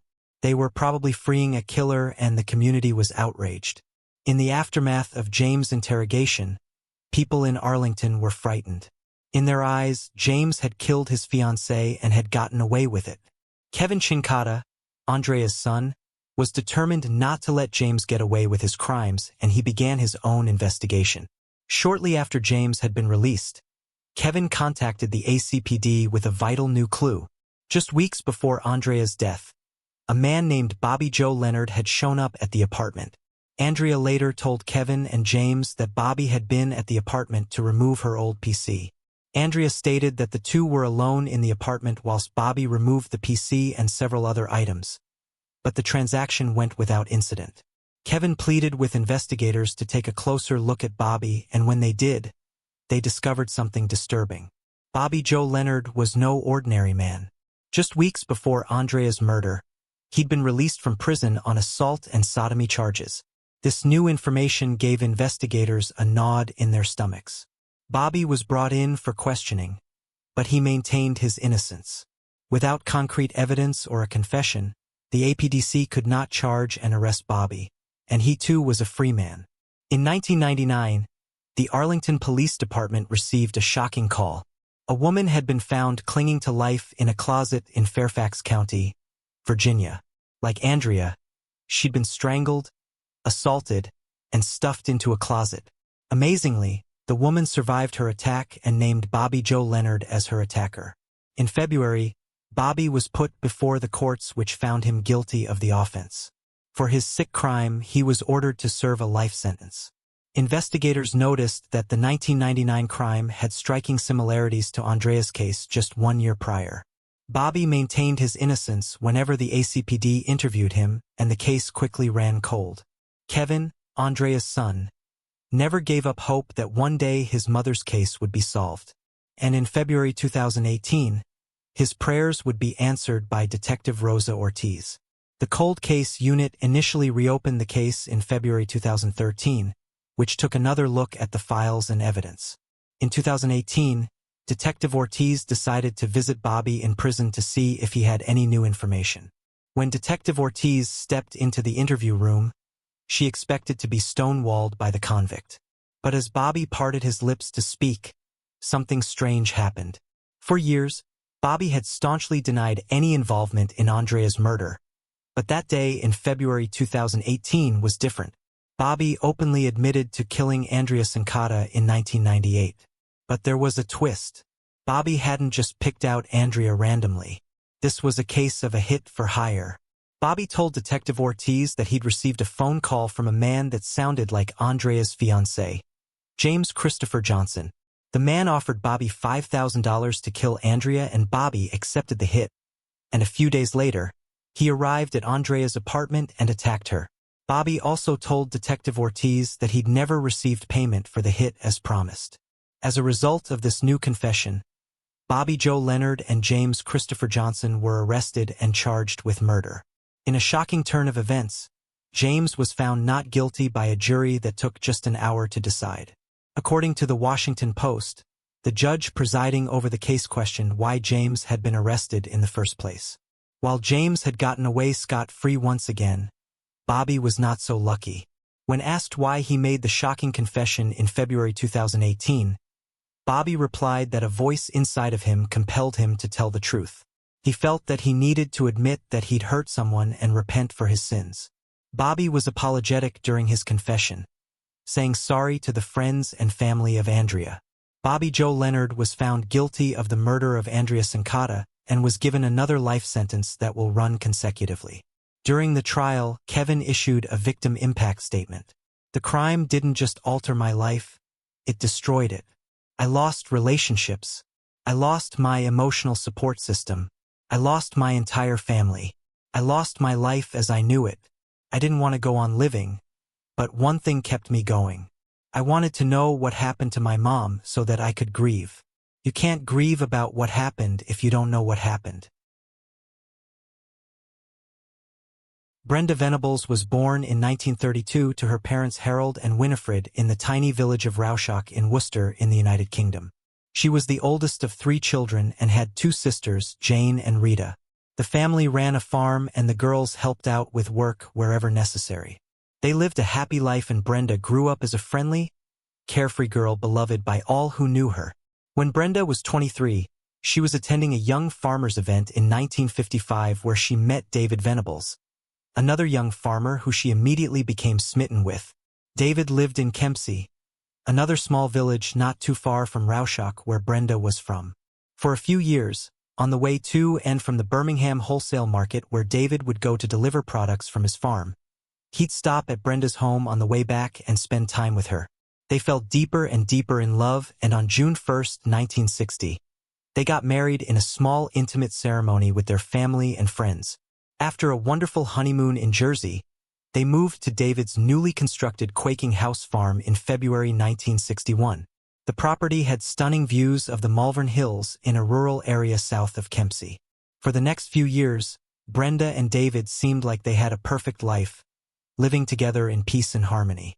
A devoted wife, Brenda helped deliver flowers from the farm's nursery, but most of her time was spent taking care of David.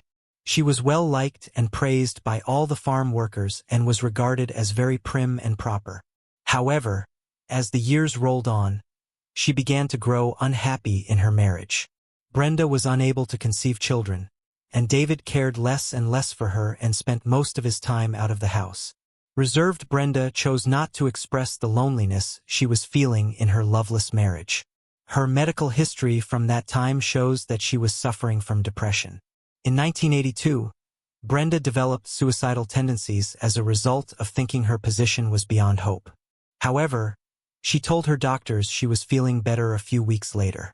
She was unable to go to the hospital since David objected to her going to the clinic. Brenda tumbled down the stairs at the May 1982 while suffering from the flu, injuring her leg, which was then bandaged from the ankle to the knee. She could not walk very far and had poor ankles. She also had arthritis. On the morning of May 1982, David woke up and Brenda was not in bed next to him. He searched the house and the farm grounds but could not find her, so he had to report her missing. At the time, Missing persons investigations weren't anywhere as meticulous as they are today. There was an extensive search of the farm and the surrounding areas. West Mercia police used a helicopter to aid with the search, and tracker dogs checked farm buildings and derelict properties, but no trace of her was found. The search lasted for 5 weeks and covered a 4 or 5 mile area around Kempsey up to the M50 motorway. Many people believed that due to her depression, Mary may have taken her own life. Eventually, the police had no more trails to follow, so the search was called off and the case went cold. For the next 4 decades, her family was left wondering what could have happened to Brenda. By July 2019, new owners had purchased Quaking House Farm from David, who'd sold it and moved elsewhere. The new owners wanted to clean a septic tank on the property that had become blocked. When the workers began cleaning, they were horrified to find the remains of a body. The engineer Alistair Pitt pulled out a clump of hair before uncovering a human skull. A pelvis and thigh bones were also recovered, along with remnants of clothing, including half a pair of underwear, a pair of tights, a bra, the remains of some shoes, and a sweater. At the time of the discovery, a search was ongoing just 7 miles away for state agent Susie Lampla, who disappeared in London. The remains were thought to be hers. It took over a year for detectives to confirm that the bones belonged to Brenda. When this was confirmed, her husband David, now 88, immediately became a suspect in her murder. He was charged by police in 2019 and the case went to trial. At the trial, a number of details about David's double life came to light. During his marriage to Brenda, he had had a long-term on and off affair with Lorraine Stiles, his mother's nurse, which started in 1967 according to the prosecution. Even though Mrs. Stiles passed away in 2017, the court heard a statement she made to police in 1984 shortly after Brenda had vanished. She claimed that he called her the day after he reported his wife missing to the police. He seemed quite composed and suddenly told me his wife had disappeared the night before, and he was phoning to let me know before I read it in the newspaper, her statement said. The prosecutors cited his long-term affair and him knowing about the secluded septic tank as the perfect hiding place as proof behind his involvement in the murder. They also shot down claims from the defense that Brenda could have committed suicide by entering the tank by proving it was impossible for her to have shut the heavy concrete lid on herself after entering. In the end, in July 2022, the jury found him guilty of the murder of Brenda. He'll now spend the rest of his life in jail like he deserves. Sadly, Brenda's parents and sisters did not live to see her killer being caught. Her surviving nieces were relieved that her murderer had been brought to justice, but were also furious that the man who was supposed to care for and protect Brenda was the one who took her life. In a statement they provided, they said, "We, Brenda's nieces and nephews, are relieved that today, after a wait of 40 years, at last there is justice for Brenda. David Venables can no longer get away with having murdered his wife, the hiding of her body, and all his deceit, lies, and fabrications." Xu Ming Tang was born on February 1940 in Taiwan. Tang, who was a beloved husband and father, was known as a family man. He served time as an officer in the Taiwanese Air Force. After his retirement from the force, he decided to move his family to America in hopes of living out the American dream. Eventually, he immigrated to the city of San Carlos in San Mateo County, California, along with his wife, young son, and daughter. He was happy to be getting away from Tiananmen Square protests and growing tensions between China and Taiwan. Tang wanted to provide a better education and safer life for his family in the United States. Little did he realize that his dream would one day become a nightmare. As the family settled down in the small town of San Carlos, with his hardworking nature and a keen interest in business, Tang opened up a small mom and pop shop called the Devonshire Little Store. This was located on a corner of Devonshire Boulevard in San Mateo County. Even though his English was not very good, his friendly and welcoming nature made him a beloved fixture in the community. On the morning of April 26, 1993, following his regular routine, 53-year-old Xu Mingtang opened his store. Unfortunately, this would be the last time he ever did so. Just before 1 p.m. on the same day, officers with the San Carlos Police Department responded to a 911 call about a possible shooting at the family-owned Devonshire Little Store. Upon arriving at the scene only minutes later, officers found the store owner, Tang, lying unresponsive in a pool of blood on the floor. Tang had sustained a single gunshot wound to the chest. Paramedics rushed him to a nearby hospital, but he succumbed to his injuries soon after arriving at the facility. The crime made no sense. Tang had no known enemies, and there was no significant amount of money to be stolen. The senseless crime shocked the community to its core.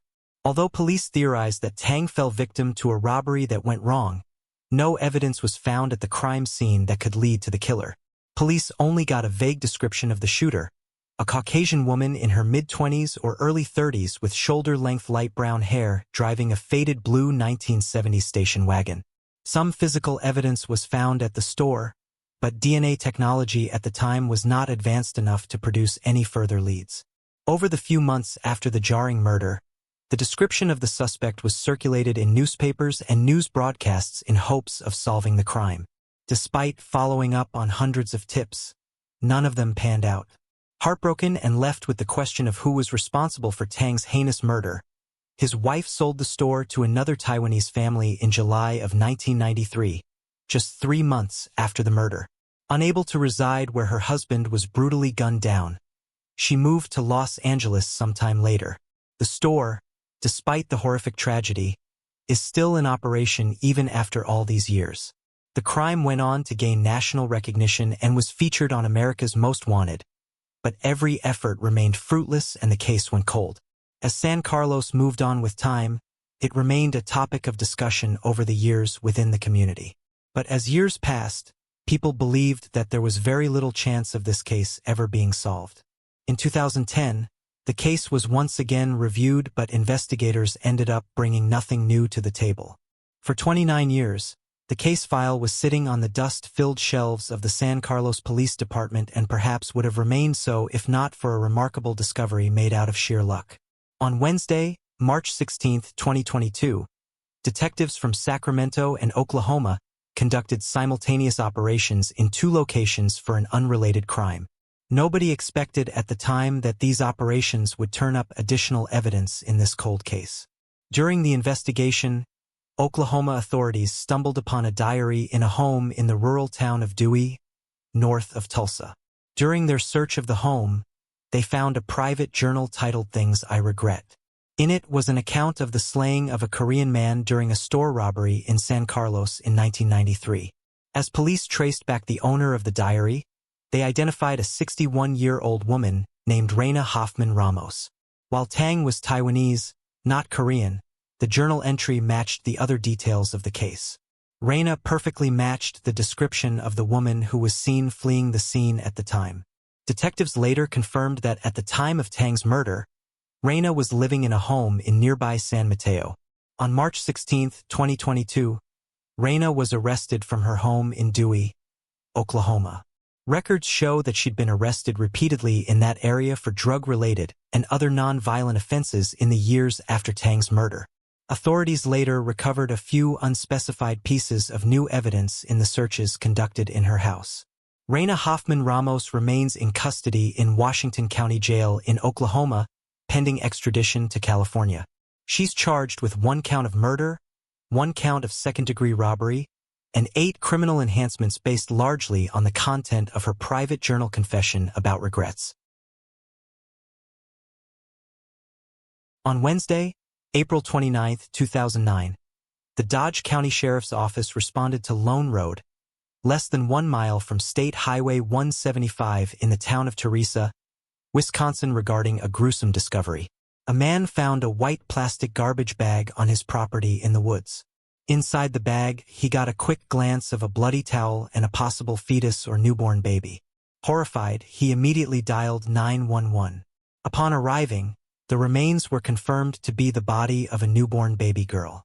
Investigators scoured the area in search of evidence. Unfortunately, nothing of significance was found. A DNA sample, however, was recovered from a maxi pad wrapping which was found inside the trash bag. No additional piece of clothing, jewelry, or personal items were found at the scene. At this point, all they could do was wait for the autopsy results to gather information on the deceased child. On April 30, 2009, The autopsy was performed at the office of the Dodge County Medical Examiner. The autopsy suggested that the baby was a full-term infant weighing 8 pounds and 20.5 inches in length. Except for her hair color being black, there were no distinguishable marks on the baby's body. She was estimated to be less than a week old. However, the autopsy findings also indicated something unexpected. Contrary to the investigators' initial assumption, the results showed that the baby had suffered no trauma which would have resulted in her death. Hence, her death was not a homicide. In addition to that, a complete toxicology screen was performed and came back as negative for any drugs in her system. Tests were conducted to determine the cause of death for the baby. Based on those tests, the pathologist concluded that the incident was a fetal demise, indicating that the child might have died either prior to or during birth. The only clue investigators had was a vague description of a potential suspect who could have been responsible for disposing of the baby. While talking to the locals, police learned that a suspicious metallic blue Dodge Shadow, possibly a 1993 model, with a black hood was seen in the area prior to the baby's discovery. A composite sketch of the driver was produced, but whether the driver was male or female could not be verified. Detectives also distributed the composite pictures of the baby, but no plausible lead was ever generated from that. No one came forward to claim the child as their own. Although the remains were at a recognizable state, authorities at the time worked tirelessly to identify family members of baby Teresa. Unfortunately, no relatives could be located and the baby remained unclaimed. In an act of compassion, investigators attempted to give some dignity and identity to the little girl by naming her baby Teresa after the village where she was found. Despite being unable to identify any family members, detectives wanted to provide her with a proper burial. On Monday, May 2009, baby Teresa was finally laid to rest at the Lowell Cemetery in southwest Dodge County, Wisconsin. Her family might not have been present at her burial, but the community in Dodge County stepped up to pay their respects and gathered at her final resting place to bid her farewell. While the case went cold due to a lack of evidence, over the years detectives dedicated their time to continue investigating and attempting to use advances in forensic science in their search for a suspect. Back in February 2014, the Wisconsin State Crime Lab in Madison analyzed evidence recovered from the scene and developed what's believed to be a DNA profile of the biological mother. The DNA profile was run through a national database of convicted felons and sex offenders to look for a match, but none was found. While the charges of homicide could not be imposed in this case, a Jane Doe warrant for the crime of hiding a corpse was issued. The warrant alleviated any statute of limitations requirements. The identity of the suspect, however, remained a mystery. It would take 13 years of diligent effort from the investigators working on the case to unravel the secrets that led to the disposal of baby Teresa. In a March 2018 press conference, the detectives from the Dodge County Sheriff's Office revealed the identity of the biological mother of baby Teresa, whom they'd arrested that same month on the charge of concealing her child's death and disposing of her body.